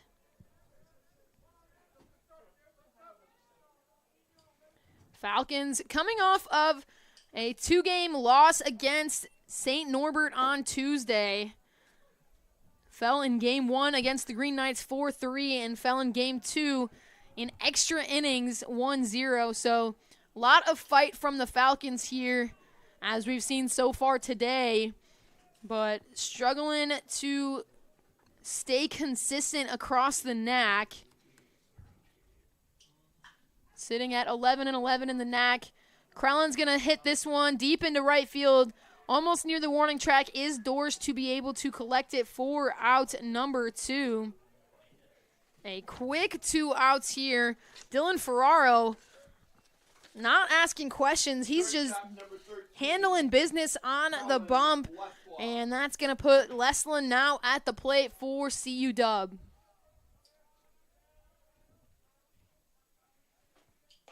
First pitch to Leslin misses upstairs for ball 1.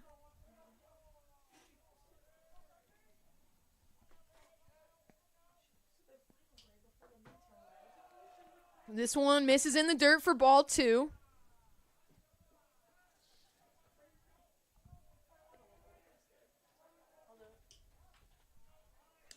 Lesla fouling this one off, but makes it the 2-1 count now.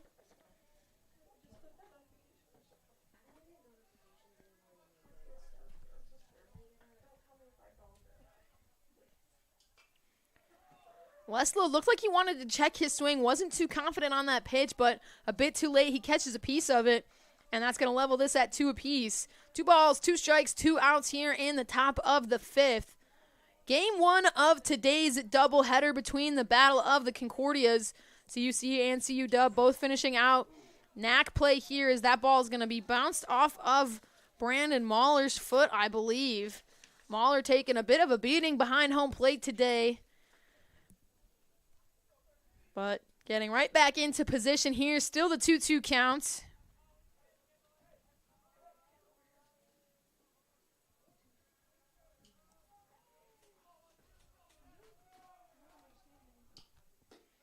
This one misses just outside for ball 3. Ferraro looking to get Lesla chasing here. He delivers this one. In there for strike 3. Fire me up, Dylan Ferraro. Cougars get out of the inning quickly. 3 up, 3 down, and they're headed to the bottom of the 5th with nothing but momentum. Due up for the Cougars coming into this inning is Boswell, Buckley, and Zagerman, but we're going to take a quick one right here on the Cougar Sports Network.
Back here on the Cougar Sports Network, Yashawn Boswell leading things off for the Cougars.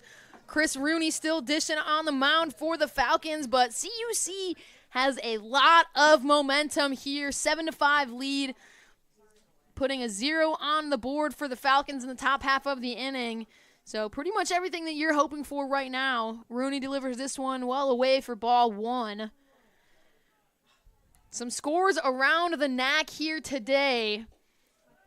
In the top of the 7th, Marion is beating Wisconsin Lutheran 5-1. In the top of the 7th, Rockford is defeating Benedictine 3-2. And in the bottom of the 5th, Edgewood is defeating St. Norbert 11-4. And then right here in River Forest, we are in the bottom of the 5th, and the Cougars are on top 7-5 as we near the final stretch of NAC play before the conference tournament begins next week. But Boswell is going to swing through that one for strike number 3, and that's going to bring Cam Buckley now back to the plate.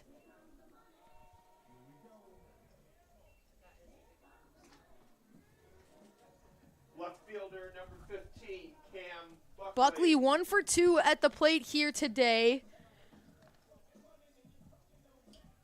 Looking to kind of find that groove here once again.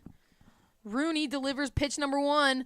Buckley's going to swing on it. A diving catch from Caston. The race to the bag in favor of Caston. Not without a little bit of trouble there as Buckley quick to get there. But either way, that's going to put 2 outs on the board. And Xavier Zagerman now at the plate.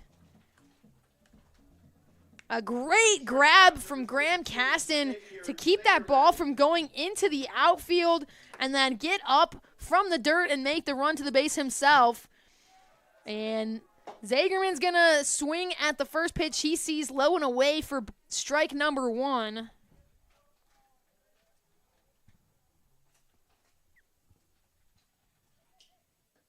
This one clips that outside corner for strike number 2. And Rooney putting in some work here in the inning. 0-2 count, 2 outs. Looking to deliver what the Cougars did to the Falcons in the top of the inning. Zagerman's going to connect with this one, but it's going to be popped up into left field. Krellin able to come in and secure it. And the Cougars go 3 up, 3 down. And we head to the top of the 6th fairly quickly. And CUC still on top, due up for the Falcons. Top of the order, Ames, Heinkel, and Caston. Farrar still dishing on the mound for the Cougars. We'll be right back on the Cougar Sports Network.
Back here on the Cougar Sports Network, top of the 6th, top of the lineup for the Falcons.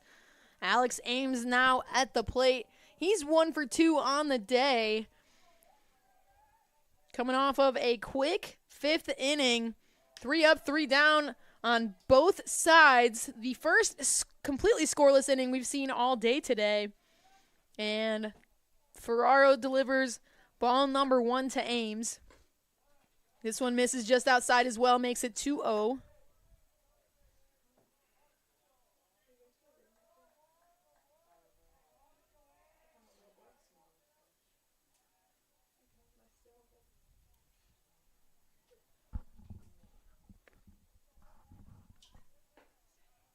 This one clips that inside corner. Ames brushing off, acting as if that was really far inside, but called for the strike nonetheless. He's going to swing at this one. It's going to chop. They're going to say, no, they're going to say it's foul. Initially, there was no call made. I think home plate umpire was waiting to see if it was going to roll foul as well, but eventually making that call, saying that it did bounce in the batter's box prior to making its way into the field. Either way, it makes this a 2-2 count.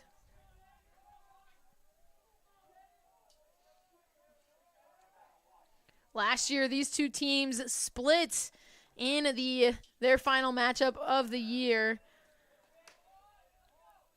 CUW defeated Concordia Chicago in Game 1, 6-5. Meanwhile, Cougars turned it around and took down the Falcons in Game 2, 14-2.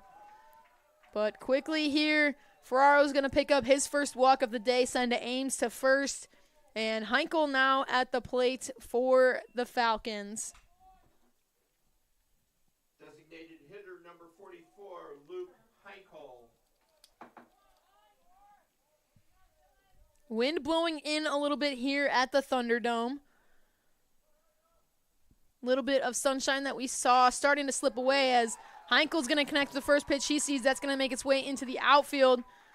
Hickman able to get collect the ball quickly, get the throw in, but it is going to put runners now on first and second. And Caston now at the plate for the Falcons. First baseman number 35, Graham Caston.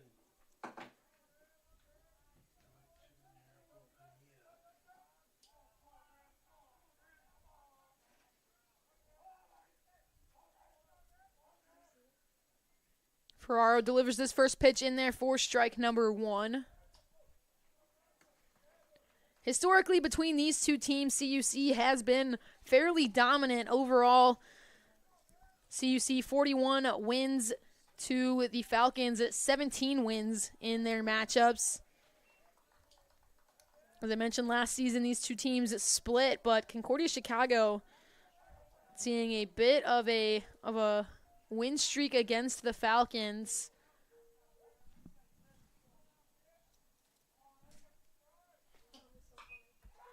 As this ball is going to be hit fair along the first base line, that's going to be trouble.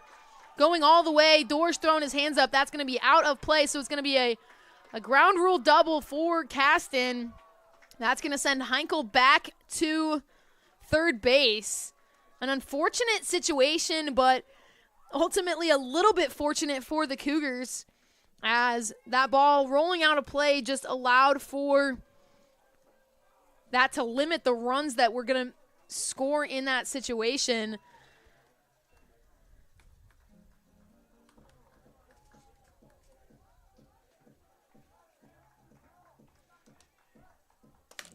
Head coach of the Cougars, Colin Connor, coming out to have a quick discussion with his infield, regroup things a little bit. Still some movement in the Cougar bullpen. We can expect to see a few more arms here today. But Ferraro, usually a strong arm for the Cougars. Coach Connor not gesturing to the bullpen just yet, leaving this sophomore in here to fight through this little bit of a jam. Dylan Ferraro, though, listed as a sophomore on the CUC roster and only in his second year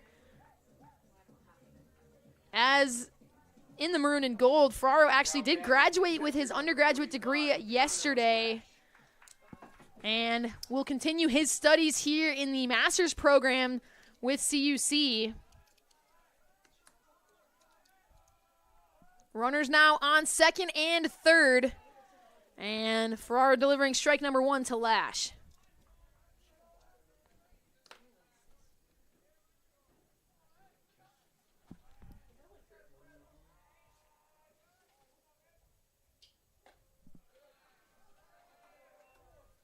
This one missing makes it a 1-1 count.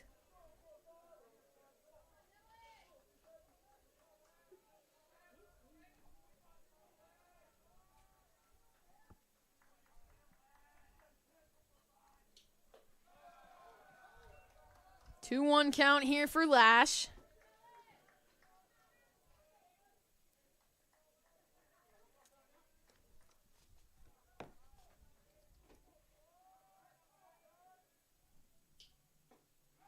This one well inside makes this a 3-1 count.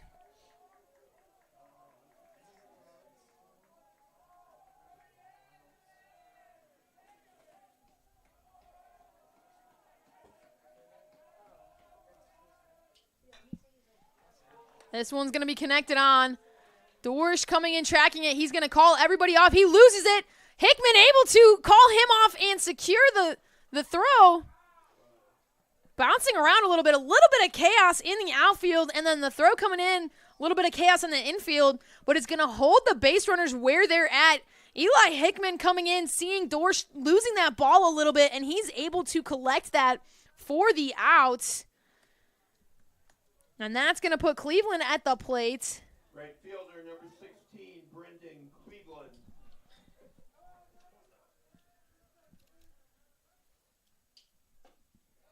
First pitch delivered to Cleveland. Going to miss for ball one.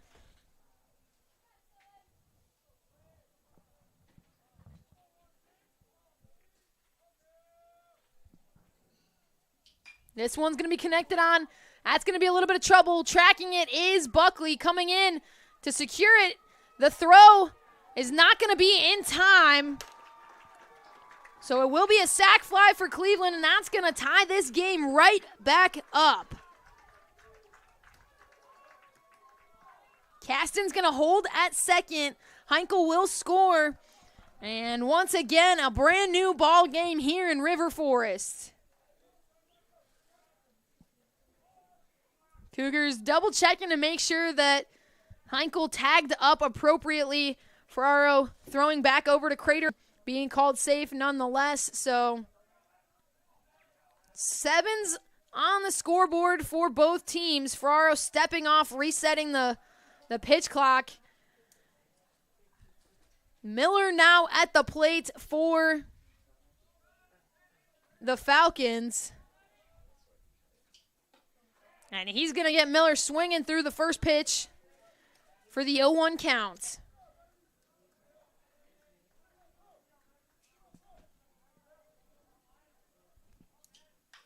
This one connected on, sent deep into foul territory along the first base side.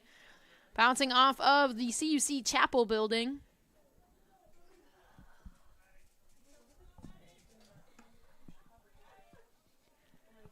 Oh, 2 count here. 2 outs on the board.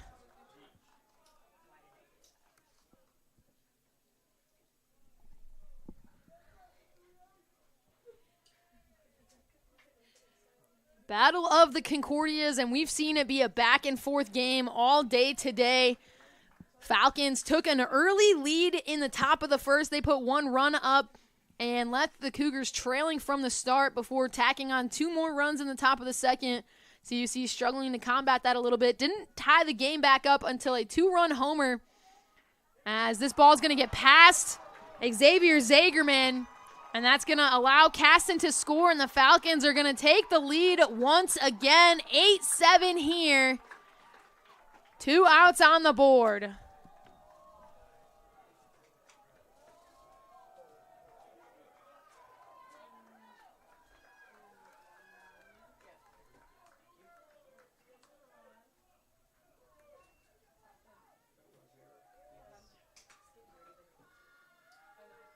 Runner now on first.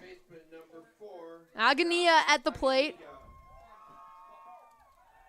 Ferraro checking on Miller, diving safely back.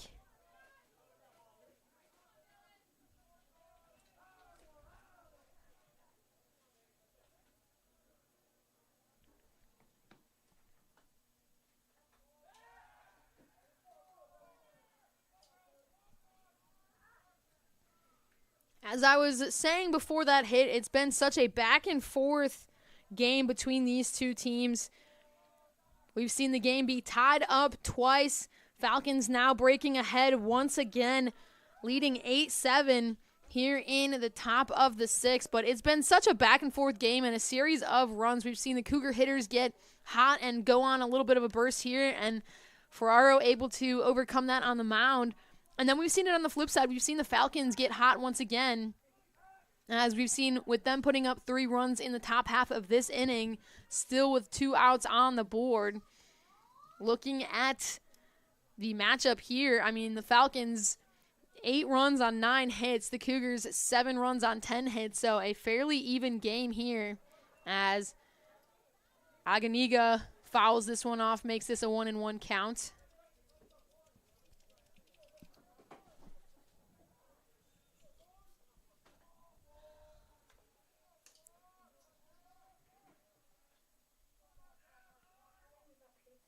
Ferraro gets set here. This one up and away for ball 2.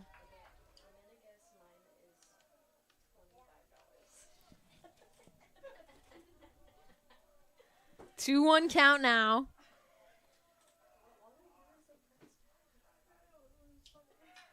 This one is going to be hit high into center field. Shallow coming in, and underneath it is Hickman for the out.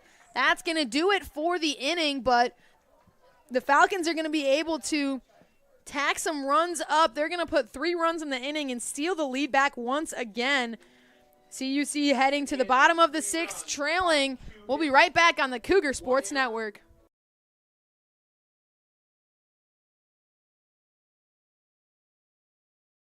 I'm Jeff. I'm Ben. We hope you're enjoying today's CUC Baseball broadcast. If you're interested in donating to our athletic communications department to help improve this live stream, click the thank button below. We appreciate your support and hope to see you at the field soon. Hi, Dorsh's mom.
Back here on the Cougar Sports Network, Eli Hickman leading things off in the inning. The Cougars now trailing by 1 run after a big top half of the inning.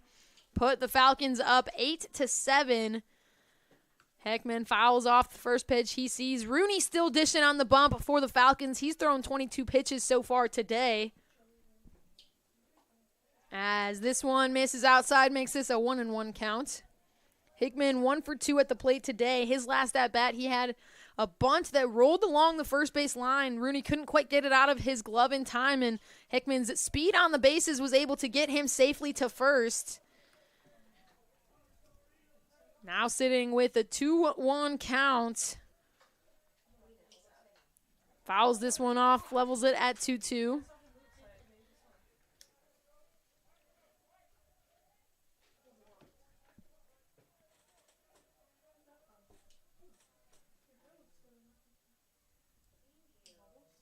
This one's going to bounce off of Hickman's leg. He's going to take that one with pride, make his way to base, and hand things over to the top of the order in Tyler Dorsch. Eli Hickman once again making his way on base. I talked about it a little bit to start the game, but not having the greatest season at the plate, but he's finding his way on base just as much as anybody else. Hickman batting .205, but he's got an on-base percentage of .401. He's 23 for 25 on stolen bases, and he leads this team in walks and hit by pitches, now sitting at 11 pitches that have hit him 12 pitches that have hit him this season. So doing his job one way or another, and he hands things over to Tyler Dorsch now at the plate. Dorsch 1 for 2. And a quick 0-2 count here for Dorsch. The Cougar faithful very unhappy about that call. And Dorsch having to swing at that one, get a piece of it to keep his at-bat alive. Fouls it off, keeps this at an 0-2 count.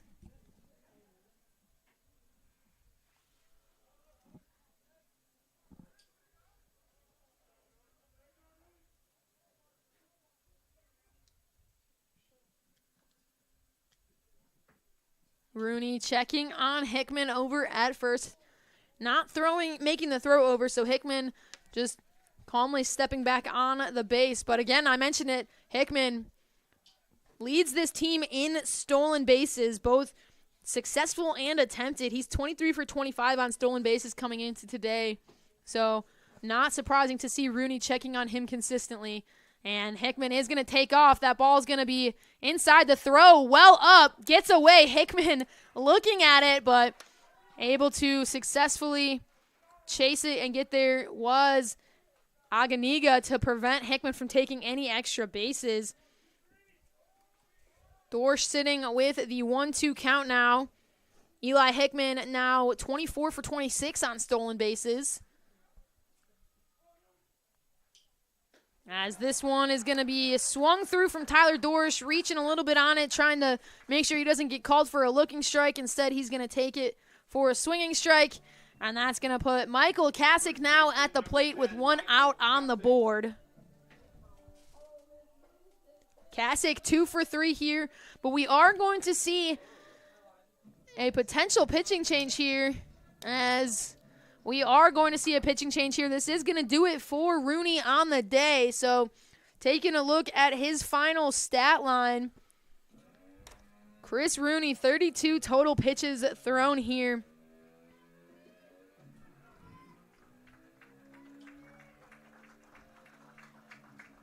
Two innings completed on the mound for the Falcons, gave up 1 hit, picked up 3 strikeouts, hit 1 batter. One of his only 8 batters faced for a total of 32 pitches. So a short, brief inning, 2 innings of work here for Rooney. And that's going to bring in a new arm. New arm coming in.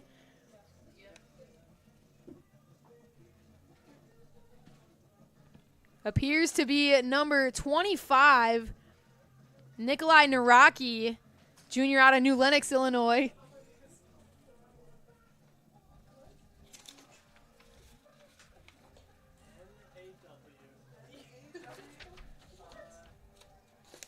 Naraki coming in, the 3rd arm used for the Falcons today.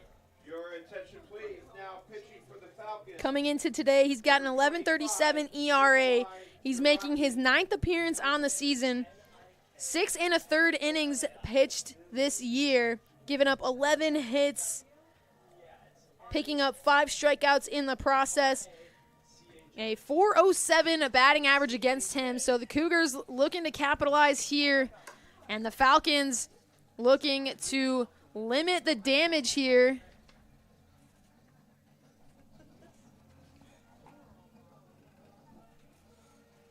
Hickman making his way back out to second base.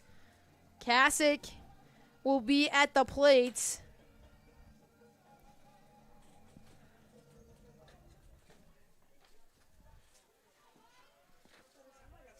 So Michael Kasich trying to take advantage here of the momentum that the Cougars have. A fresh arm for the Falcons. And Michael Kasich having himself a fairly successful day, 2 for 3 at the plate. Looking to extend that.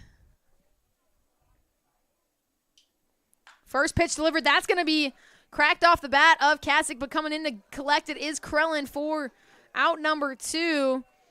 And that's going to put Jake Mahler now at the plate for CUC.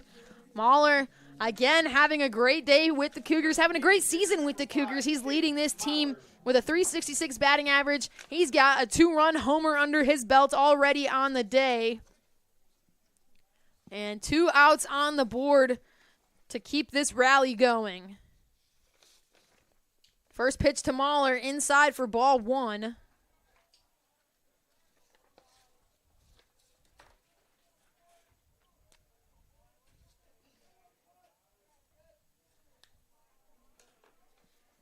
Naraki checking on Hickman. Delivers the pitch instead. Well inside once again, ball 2.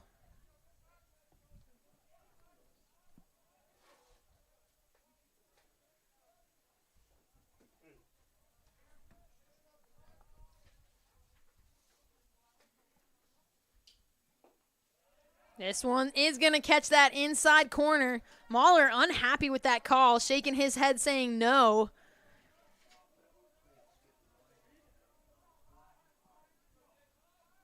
Two-one count here in favor of Mahler. Naraki hits Mahler there. And Jake Mahler's going to take his dear sweet time getting down to first. Tyler Crater now coming to the plate. He's got 2 outs on the board, but 2 runners on base. Unfortunate for Naraki. Just trying to get out of this inning.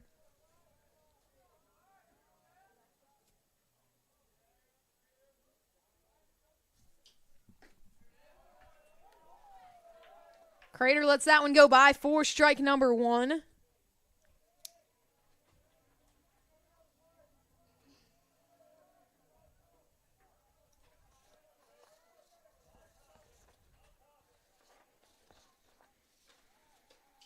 Naraki's going to step off looking towards Hickman, but he's not going to make the throw.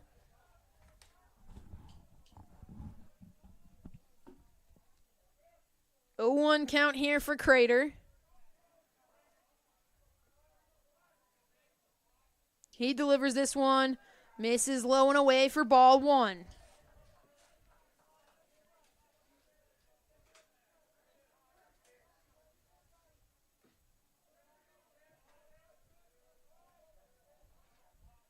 One and 1 count here.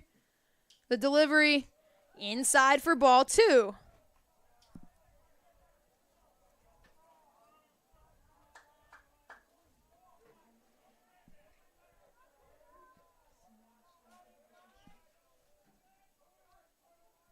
Two-one count. Naraki checking on Hickman. He delivers. That's going to be inside. Crater checking his swing on that. He's going to take it for ball 3.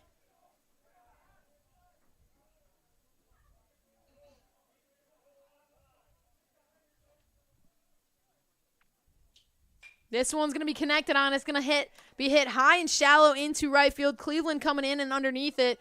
And he's going to be able to pick it up for out number 3. That's going to hold the score where it is. Cougars unable to combat in the inning. But that's going to send us to the top of the 7th. CUC trailing 8-7. At the end of 6 in game 1 of our doubleheader. Unsure what we're going to see for the pitching staff from the Cougars, as it does appear as though we're going to have a new arm coming out. So we'll get you all of that information when we get back on the Cougar Sports Network.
Back here on the Cougar Sports Network, new arm dishing for the Cougars, number 51, Kyle Connolly.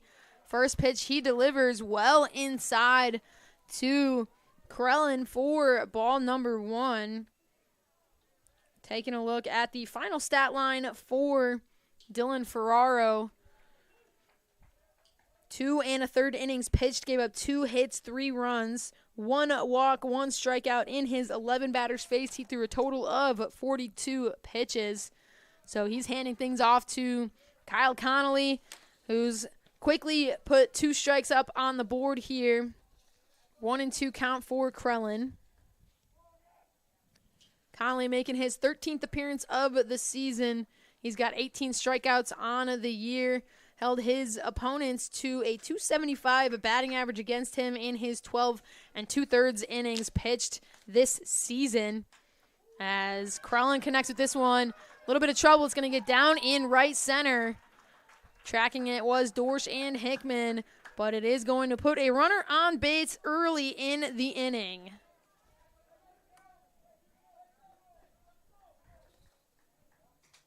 It's going to put Colin Lesla at the plate here for the Falcons.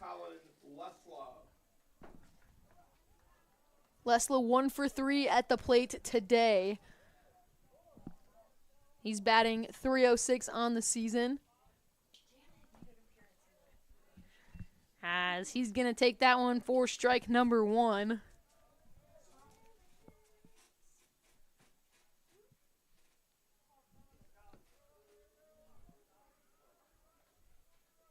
Not much wind here in River Forest, seeing little gusts here and there. Changing direction a little bit. Initially was blowing straight in. Now blowing a bit to the west.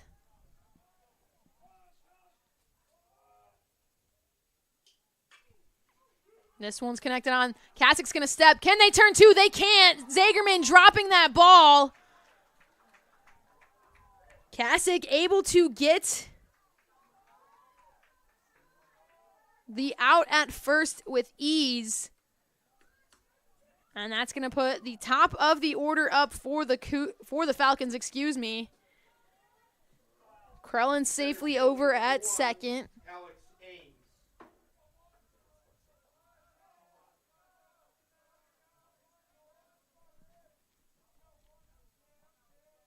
One out now on the board. And that ball is going to bounce off of Ames. Looks like it might have hit him in the face or the neck area. Seems to be all right. A hard pitch to wear. But slowly making his trot over to first. And that's going to put Luke Heinkel now at the plate for the Falcons. Heinkel, sophomore out of Brookfield, Wisconsin. He's 2 for 3 at the plate here in game number 1. As this first pitch misses inside for ball number 1.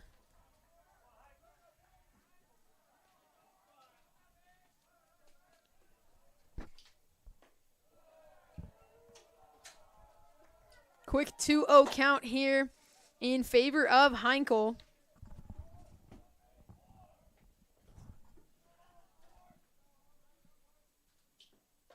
Connolly delivers this one in there for strike number 1. 2-1 count now.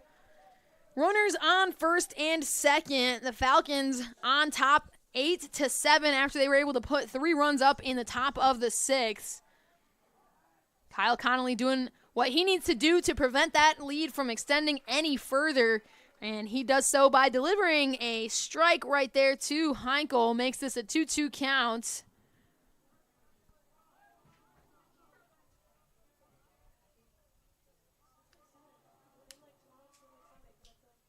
This one's going to be swung on. Kasich making the diving attempt. He can't grab it. Dorsch bobbling it a touch in the outfield, but does not make a difference as Krellin is going to hold at third regardless, and head coach of the Cougars, Colin Connor, coming out, trying not to let this game get too much further out of reach. So a bases loaded situation now. Still only one out on the board. Coach Connor discussing things with all of his infielders. Not just Connolly. Trying to make sure everybody's adjusting. We've seen the infielders struggling a little bit here in game number 1. Obviously, Zagerman not able to hold on to that potential double play throw from Kasich. Kasich making that diving attempt to get that ball. Boswell unable to get it and making its way all the way to right field. So just trying to reassess things here and calm the infield down, have everybody lock in this situation. We've seen the entire infield shift over to the to the right quite a bit. Crater playing realistically where Zagerman normally plays. Zagerman playing directly behind second base. So a lot of space along the third base line for Caston, but we've seen Caston play that ball into the right side of the field all day. So something that is not surprising to see as he swings through this one, makes this a 1-1 count.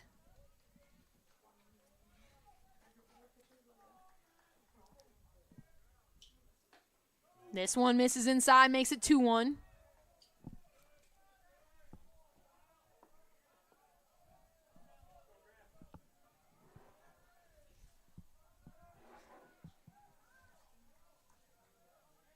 Connolly delivers this one. Swung on and missed for strike number 2. Caston's 2 for 3 at the plate here in game number 1. Connolly chasing his first strikeout of the day. This ball is going to be popped up high and shallow. Trouble for the Cougars. Coming up and underneath it is Buckley with ease. Krellin thought about going on it, but the throw was well within time, so that's going to put 2 outs now on the board. Bases loaded. But Connor Lash now at the plate trying to get things rolling. Lash 1 for 3 at the plate here in game number 1. Cougar infield shifted back over into normal positioning as that first pitch from Connolly in there for strike number 1.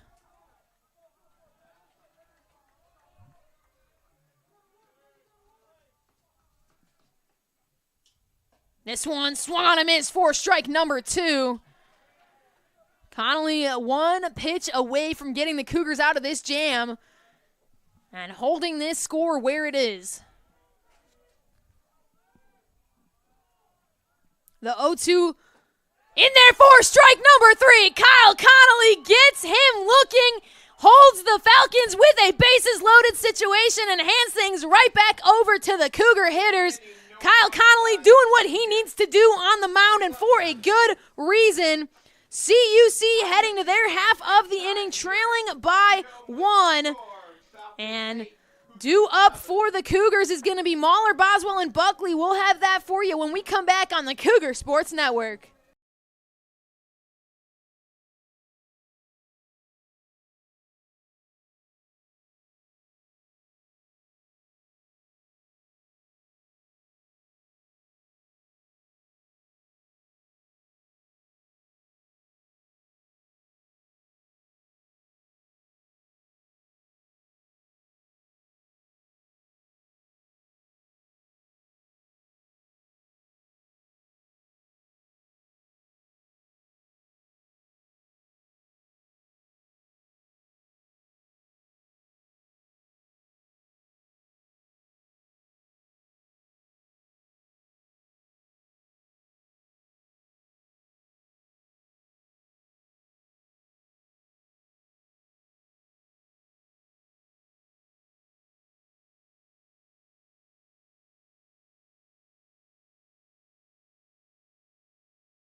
Back here on the Cougar Sports Network, bottom of the 7th, Brandon Mahler leading things off for the Cougars.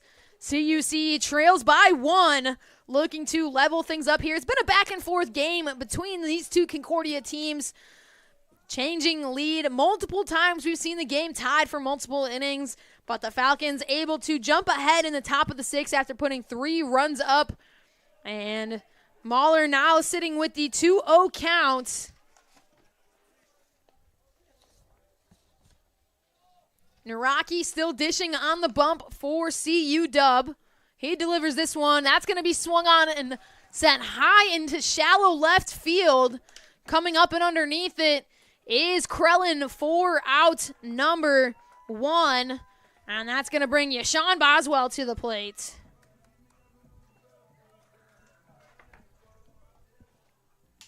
Second baseman, number 18. Boswell 0 for 3 at the plate here in game number 1. Trying to find some momentum and rhythm here. And needing to do so in no better time, as 1 out on the board. And the Falcons seemingly with all of the momentum here. This pitch well outside and low for ball 1.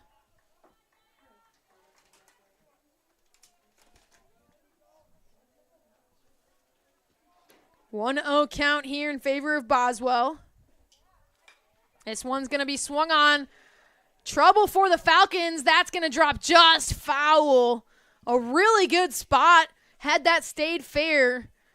Just a few inches along that first base line, but definitely in a bit of a trouble zone for the Falcons infield and outfield. Cleveland coming in to track it. Caston going out to track it, but ultimately falling out of reach of both of them. Boswell now sitting with the 1-1 count.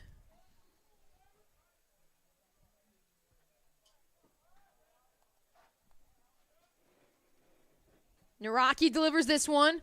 Boswell shows bunt, pulls back for a good reason. Lets it go by for ball number 2.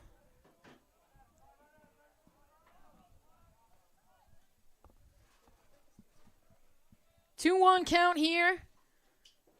Turns 3-1.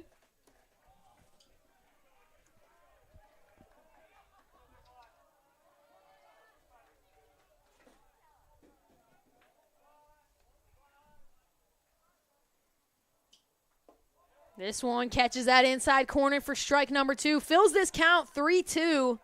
Nobody on base here in the bottom of the 7th. Boswell chasing his first hit of the day. Misses inside, ball 4. And that's going to put Cam Buckley now at the plate. Falcons fans unhappy with it, as is the Falcons head coach. Gonna see a mound visit here for CUW. And we are gonna see a pitching change here for the Falcons, not wanting this to get too far out of reach.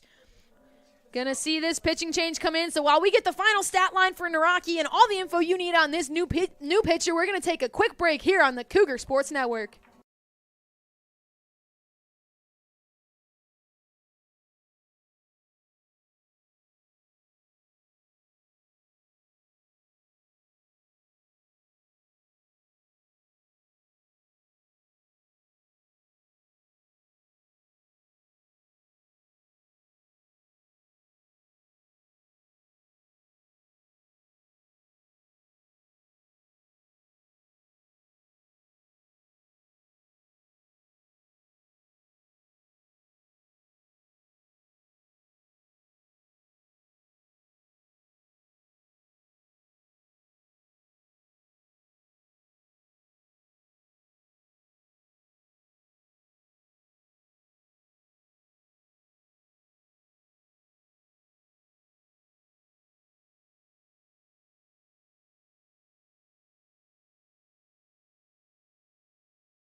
Back here on the Cougar Sports Network, a new arm on the bump for the Falcons. Now pitching for them is number 14, Luke Bruckner. Coming in with one runner on base. Buckley shows bunt. That's going to be a bouncer over to Bruckner. And they are going to get Buckley at first, but it is going to advance Boswell over, and that's going to put Xavier Zagerman now at the plate.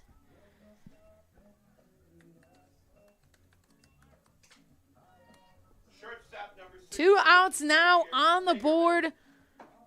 Runner in scoring position. The tying run is now over at second.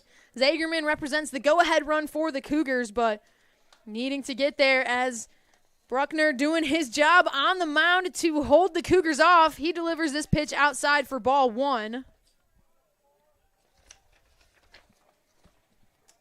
Coming into today, Bruckner, a 6.17 ERA. He's making his 11th appearance of the season. 42 and a third innings pitched, 17 total strikeouts, and he's held his opponents to a batting average of .347. As they're going to say that Zagerman did swing through that one, despite trying to check his swing. Now sits with the 1-1 count.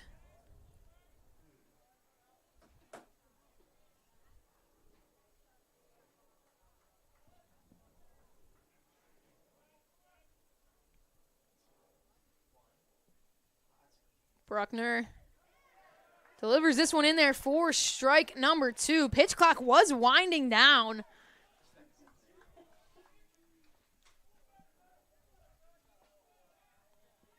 Now the 1-2 count here.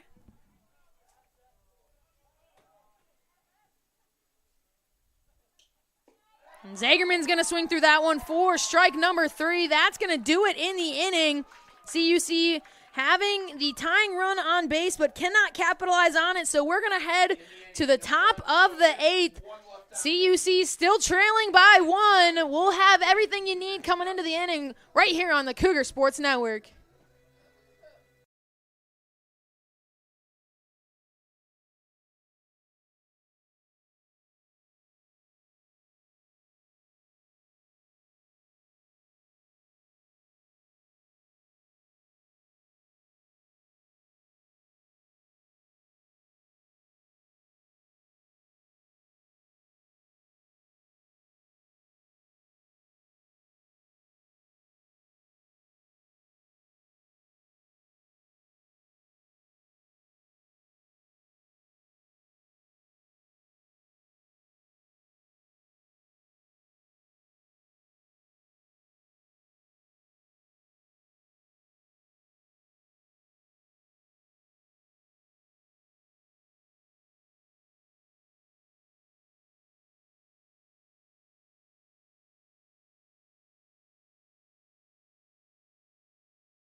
Back here on the Cougar Sports Network, a new arm on the bump for the Cougars, number 40, Bryce Jones. Jones coming into today leading this CUC team. He's got a 1.31 ERA, making his 18th appearance of the year. 20 and 2/3 innings pitched, 16 total strikeouts. He's held his opponents to a .241 batting average against him. So a very effective and experienced arm for the Cougars. And he comes in relief of Kyle Connolly. Connolly doing his job on the mound as well. 1 complete inning pitched. Gave up 2 hits but picked up 1 strikeout in his 6 batters faced. He threw 21 total pitches. and was responsible for a scoreless inning for the Falcons. And due up at the plate here, sitting with the 1-2 count, is Cleveland. He's looking to get something rolling here, hopefully extend that lead for the Falcons. He's 0 for 2 at the plate today. Swinging through that one makes him 0 for 3, and Bryce Jones picking up his first strikeout of the day. Quickly 1 out on the board. And that's going to bring Miller now to the plate. Matt Miller coming in. Matt Miller. He's 1 for 3 on the day. Jones delivers this one. Up and away for ball 1.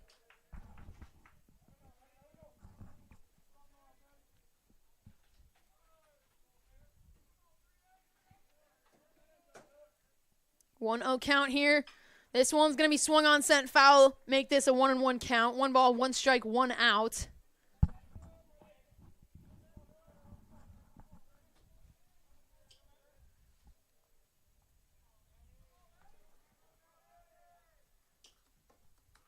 This one catches in there for strike number 2.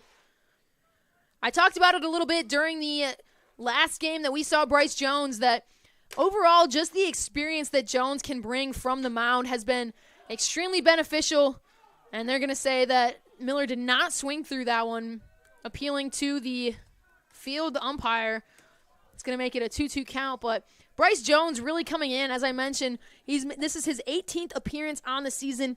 He's the most appeared pitcher for this CUC team, as that ball right off the bat sent directly back to Jones, but it's going to make its way to the outfield and be a single for Miller, and that's going to put 1 runner on. And Aganiga now at the plate for the Falcons. Second baseman number 4, Josh Aganigo. 1 out, 1 runner on base. Aganiga 1 for 4 at the plate here today. He shows bunt, pops it foul and high.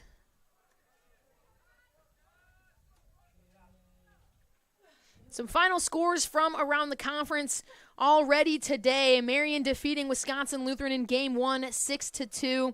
Edgewood defeating St. Norbert in Game 1, 14-4. Benedictine and Rockford still playing currently as Aganiga swings through that one for strike 2. Benedictine currently leading Rockford 7-6 in the bottom of the 8th. Game 1 of their doubleheader.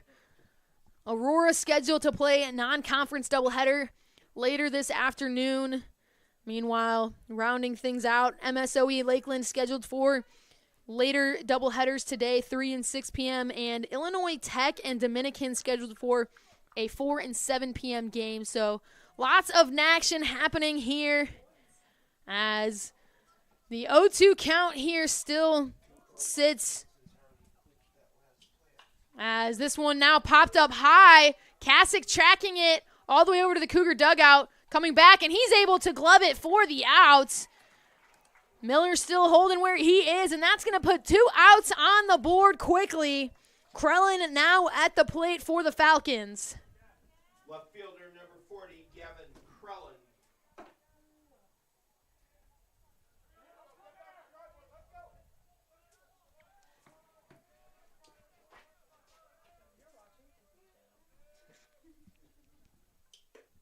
First pitch to Krellin, misses low for ball 1.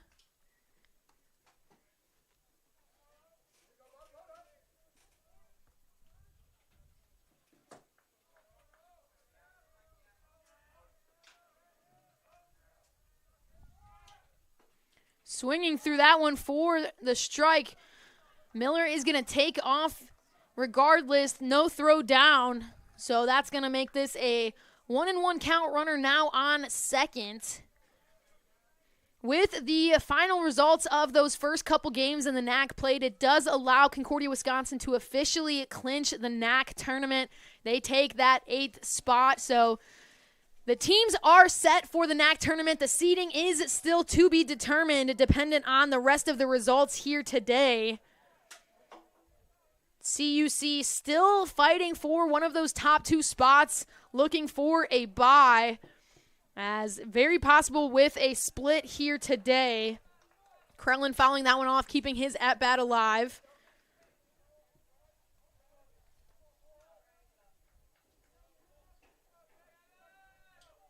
One-two count, 2 outs here. Jones gets set. He delivers. That's going to be swung on and lifted deep into left field. Buckley chasing it all the way back. Trouble. It's going to bounce off the fence. So will Buckley. 1 run's going to score. Krellin's going to hold at second, but that is going to be a stand-up double that's going to put the Falcons ahead by 2.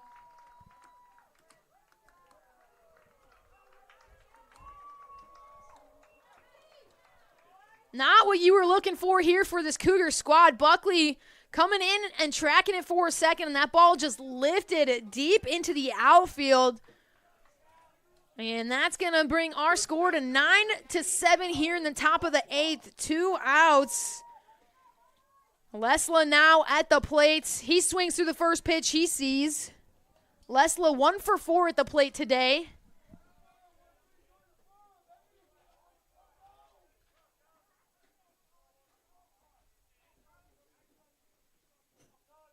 The 0-1 pitch here.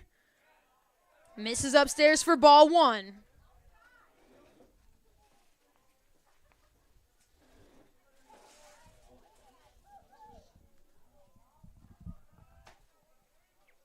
Two outs, runner on second. Falcons up by 2.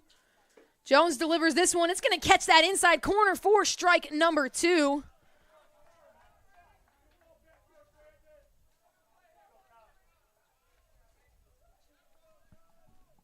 Jones 1 pitch away from getting the Cougars out of this inning. This one misses in and low for ball 2. 2 balls, 2 strikes, 2 outs here in the top of the 8th.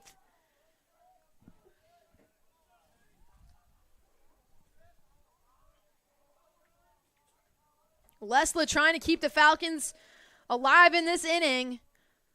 Jones delivers this one, swung on and missed for strike number 3. Jones able to get Lesla swinging, but the Falcons are going to put some work in. 1 run on 2 hits, and that's going to extend their lead 9-7. We head to the bottom of the 8th. CUC needing to find some momentum here. Eli Hickman due up right here on the Cougar Sports Network.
Back here on the Cougar Sports Network, new arm on the mound for the Falcons. Coming in to pitch in relief is number 9, Alex Kuntz. Eli Hickman leading things off in the inning. He takes ball number 1. Bruckner pitching 2/3 of an inning for the Falcons, picking up 1 strikeout in his 2 batters faced. So a quick outing for the senior out of Fond du Lac, and hands things over to another fresh arm who's up on Hickman. 1-2 here. Fifth arm used for the Falcons here in game number 1. That one missing makes this a 2-2 count.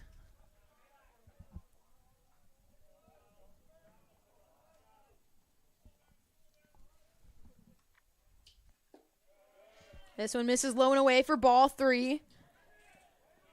Hickman 1 for 2 at the plate here today. Was hit by a pitch in his last at-bat. Had a bunt earlier today. They're going to call him for a strike on that. Hickman dropped his bat, was heading to first, was confident that that was going to be ball 4, but instead called strike number 3 on that outside corner. And that's going to hand things over to the top of the order. Tyler Dorsch now at the plate for the Cougars with 1 out on the board. Dorsch 1 for 3 at the plate here today. He lets that one go by for strike 1.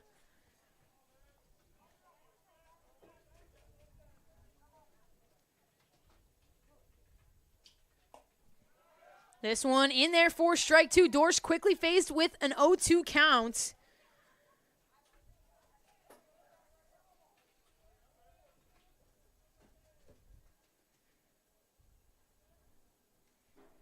Kuntz delivers this one up for ball 1.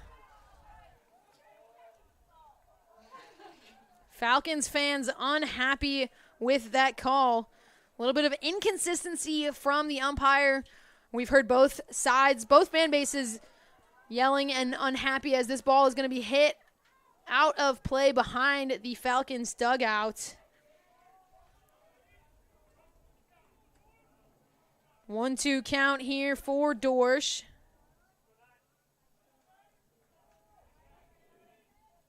Dorsch struck out in his last at-bat. Hasn't seen a hit since the 3rd inning. This one misses up and away for ball number 2.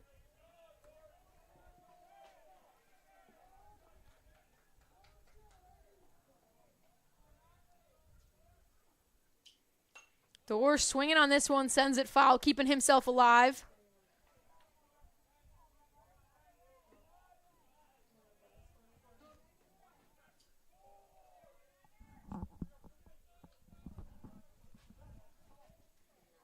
Two count here, the delivery. Fouled off once again.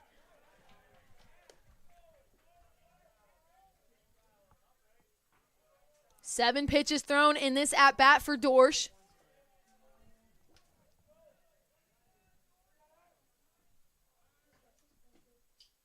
This one misses well outside for ball number 3.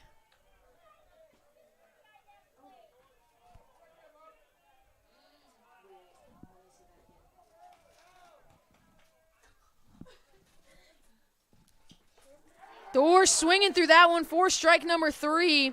He goes down swinging, and that's going to bring Michael Kasich now up to the plate, operating with 2 outs. First baseman number 10, Michael Kasich.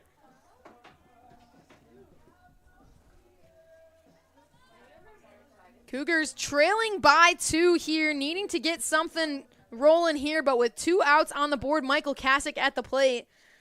And Alex Kuntz doing what he can to hold this as is. Kasich fouling this one off, now sits with the 0-1 count.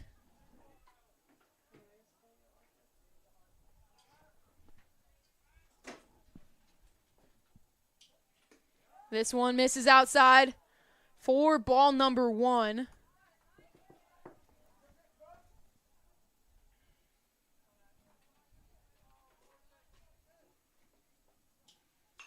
Kasich connects, sends this one high into shallow infield. Aganiga underneath it for out number 3. A quick inning for the Cougars, and they're forced to head back to the field and do some damage. We're going to see a new arm on the bump for the Cougars. We'll have that for you when we come back on the Cougar Sports Network.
Back here on the Cougar Sports Network, top of the ninth, top of the order for the Falcons, and a new arm dishing on the mound for the Cougars, number 22, Elliot Higgins. Higgins coming in to close out this game. He's got a 2.49 ERA on the season, making his 15th appearance of the season. Second highest of all Cougars, trailing right behind Bryce Jones. He's got 4 saves on the year, 25 and a third innings pitched, 28 total strikeouts. He's held his opponents to a 174 batting average. He's been an efficient closer for this CUC team. No surprise to see him coming in here in a moment of need. He delivers strike number 1 here, makes this a 1-1 count for Alex Ames. Ames 1 for 2 on the day here, as this one misses low and away for ball number 2. Ames hit by a pitch in his last at-bat. Hasn't seen a hit since the second inning. As this ball is popped up high and shallow into left field. Coming up and underneath it is Cam Buckley for out number 1. CUC trailing by 2 here in the top of the ninth, needing to have an effective inning in the field to give themselves a good opportunity as we head to the bottom of the inning. In their final 3 outs of the game, the Cougars need to put up at least 2 runs. So staying efficient in the field is a great way to put themselves in a good spot to have that possibility for a little bit of a fight here. And Higgins doing what he does best. He delivers strike number 1 here.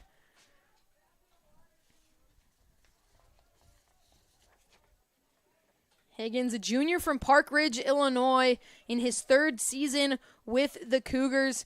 We've seen him become more and more efficient for CUC as the years go on. And like I mentioned, he's been their number 1 closer this season, and doing so with authority as he already sits with the 1-2 count here against Heinkel. Heinkel 3 for 4 on the day. He's been a great force at the plate for the Falcons. Back-to-back doubles in his last 2 plate appearances, but he goes down swinging on that one. Elliot Higgins getting business done, wasting absolutely no time, and quickly 2 outs on the board. And that's going to bring Caston now to the plate, down to their last potential out. Caston 2 for 4 on the day. He's batting .354 on the season. And he lets that one go by for ball 1.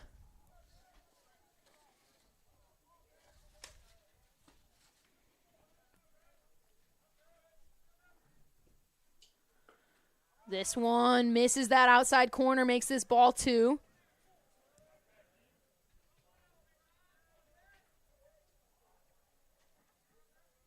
Caston, 2 RBIs on the day, picked up a double in the 6th inning. He swings through that one, makes this a 2-1 count.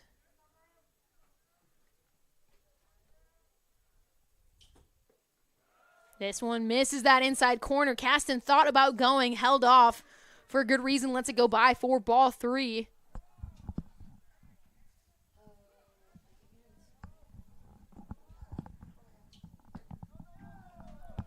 This one missing, ball 4.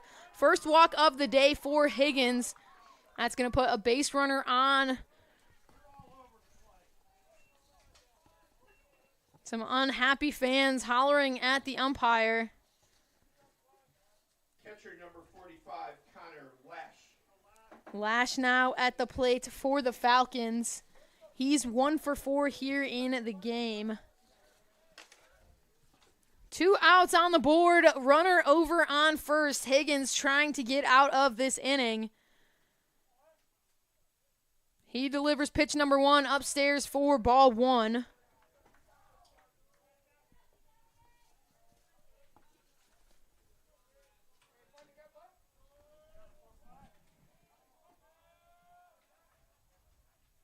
The 1-0 pitch here turns 2-0.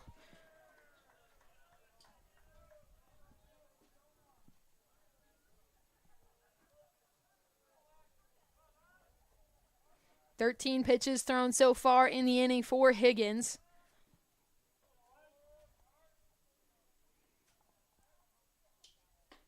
This one misses outside, and a quick 3-0 count here for Lash. Unfamiliar spot for Higgins. He's been very effective for the Cougars. Already put up 2 outs in the inning. Caught Heinkel swinging for the out. Mahler looks for the throw down. Kasten diving back safely.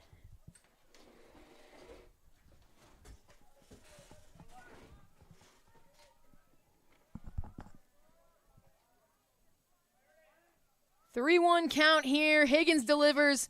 This ball is going to be popped up, sent foul straight back behind. Bouncing right behind the press box. Fills this count 3-2.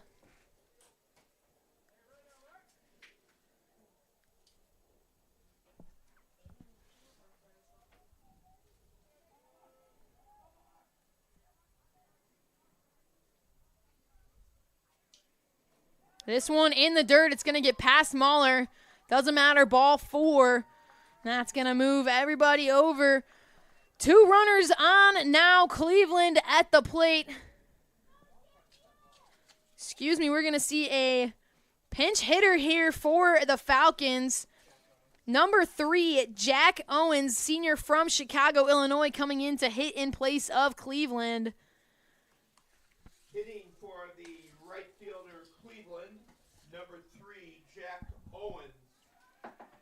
2 outs on the board, 2 runners on base. Higgins delivers this one low and away for ball 1. Higgins now up to 20 pitches in the inning.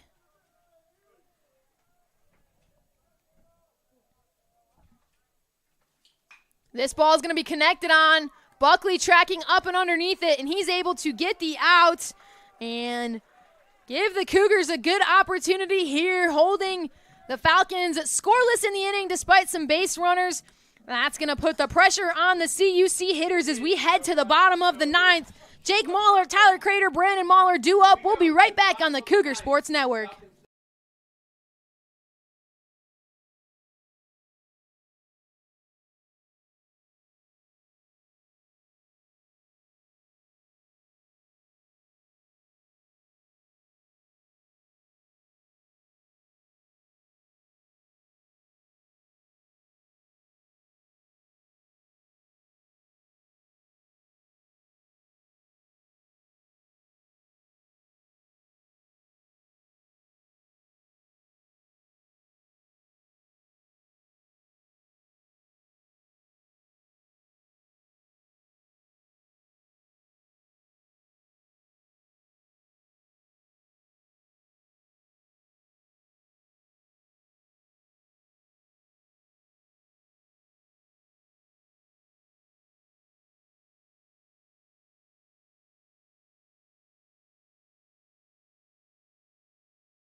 Back here on the Cougar Sports Network, bottom of the 9th, CUC trails by 2. Jake Mahler leading things off for the Cougars, needing to get a couple runs here to have the opportunity to force this game to extra innings or walk it off. Kuntz still dishing on the bump for the Falcons. Mahler fouls off his first pitch. Sits with the 0-1 count now. Cougars able to hold off the Falcons in the top half of the inning, giving themselves a good chance here. Only needing 2 to tie things up, but Mahler now sitting with the 0-2 count after 2 consecutive foul balls. Mahler responsible for a previously game-tying 2-run homer, but he's going to go down swinging. 3 pitches, and that's going to hand things over to Tyler Crater. Now operating with 1 away. Number 52, Tyler Crater.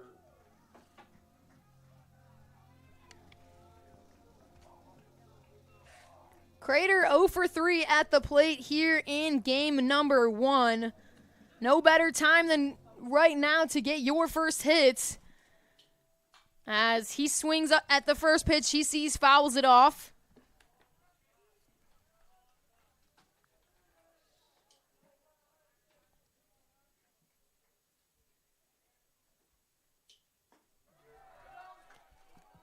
A quick 0-2 count here for Crater. Kuntz doing his job on the mound. 23 total pitches thrown so far. This one up and away for ball 1.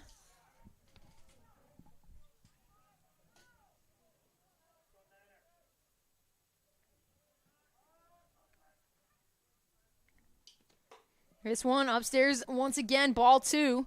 Levels this count at 2-2.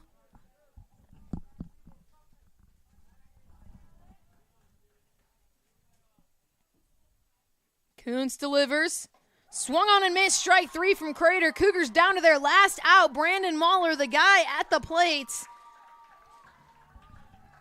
Cougars needing to get a 2-out rally rolling here. Catcher number 9, Brandon Mahler. Mahler 1 for 4 on the day.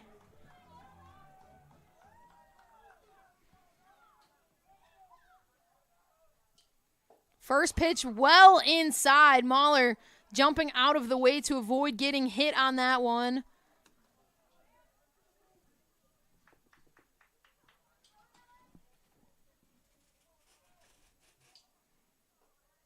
Kuntz doesn't like the ball that he's got, sending it back, getting a fresh one.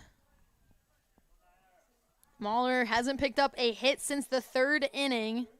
Looking to change that now. Cougars 3 for 11 at the plate with 2 outs, so not an unfamiliar spot to be in, not necessarily favorable either,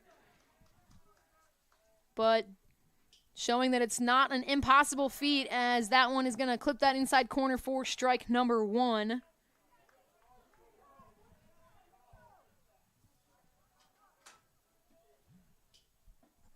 This one catches in there for strike number 2, and Brandon Mahler down to his final strike. Two balls, 2 strikes, 2 outs. Cougars trailing by 2.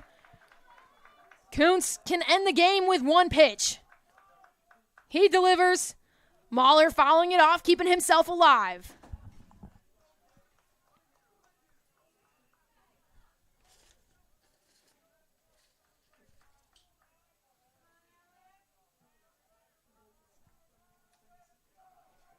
The 2-2 pitch delivered from Kuntz. Upstairs makes this 3-2. Boswell on deck should we get there. Potentially some pinch hitters for the Cougars after Boswell. Kuntz delivers this. Mahler popping it high. Tracking underneath it is Caston with plenty of space. He's able to secure it for out number 3, and that's going to do it for game number 1. CUC falling to the Falcons here in game number 1, 9-7. A tough way to end the game. And CUC forced to make a comeback here for game number 2. Gentlemen, here are the final totals for game 1 of our doubleheader. Cougars 7 runs on 10 hits and an error. The Falcons picking up the win. 9 runs on 13 hits. But that's going to do it here for game number 1. We're going to have game number 2 of today's doubleheader coming up in about 30 minutes right here on the Cougar Sports Network. Before I sign off, wanting to give a huge shout out to everybody that made today's production possible. Doing PA for us is Hall of Famer Jim Egan. Operating scoreboard and pitch clock is Eric Perry. Operating camera for us is Assistant Director of Athletic Communications Corey Welch. Our 2 producers today responsible for making our broadcast as beautiful as it is, Lindley Southern and Abby Coolig. Running our socials and helping to fix any mistakes that come about is the Graduate Assistant of Athletic Communications, Sydney Lloyd. And I'm Kayla McLeod, signing off here from game number 1. We'll be back in about 30 minutes right here on the Cougar Sports Network.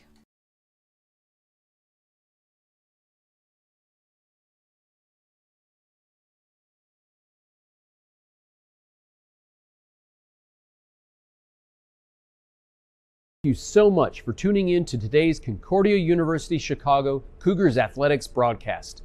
We hope to see you on campus very soon. If you would like to learn more about what Concordia Chicago has to offer, go to cuchicago.edu.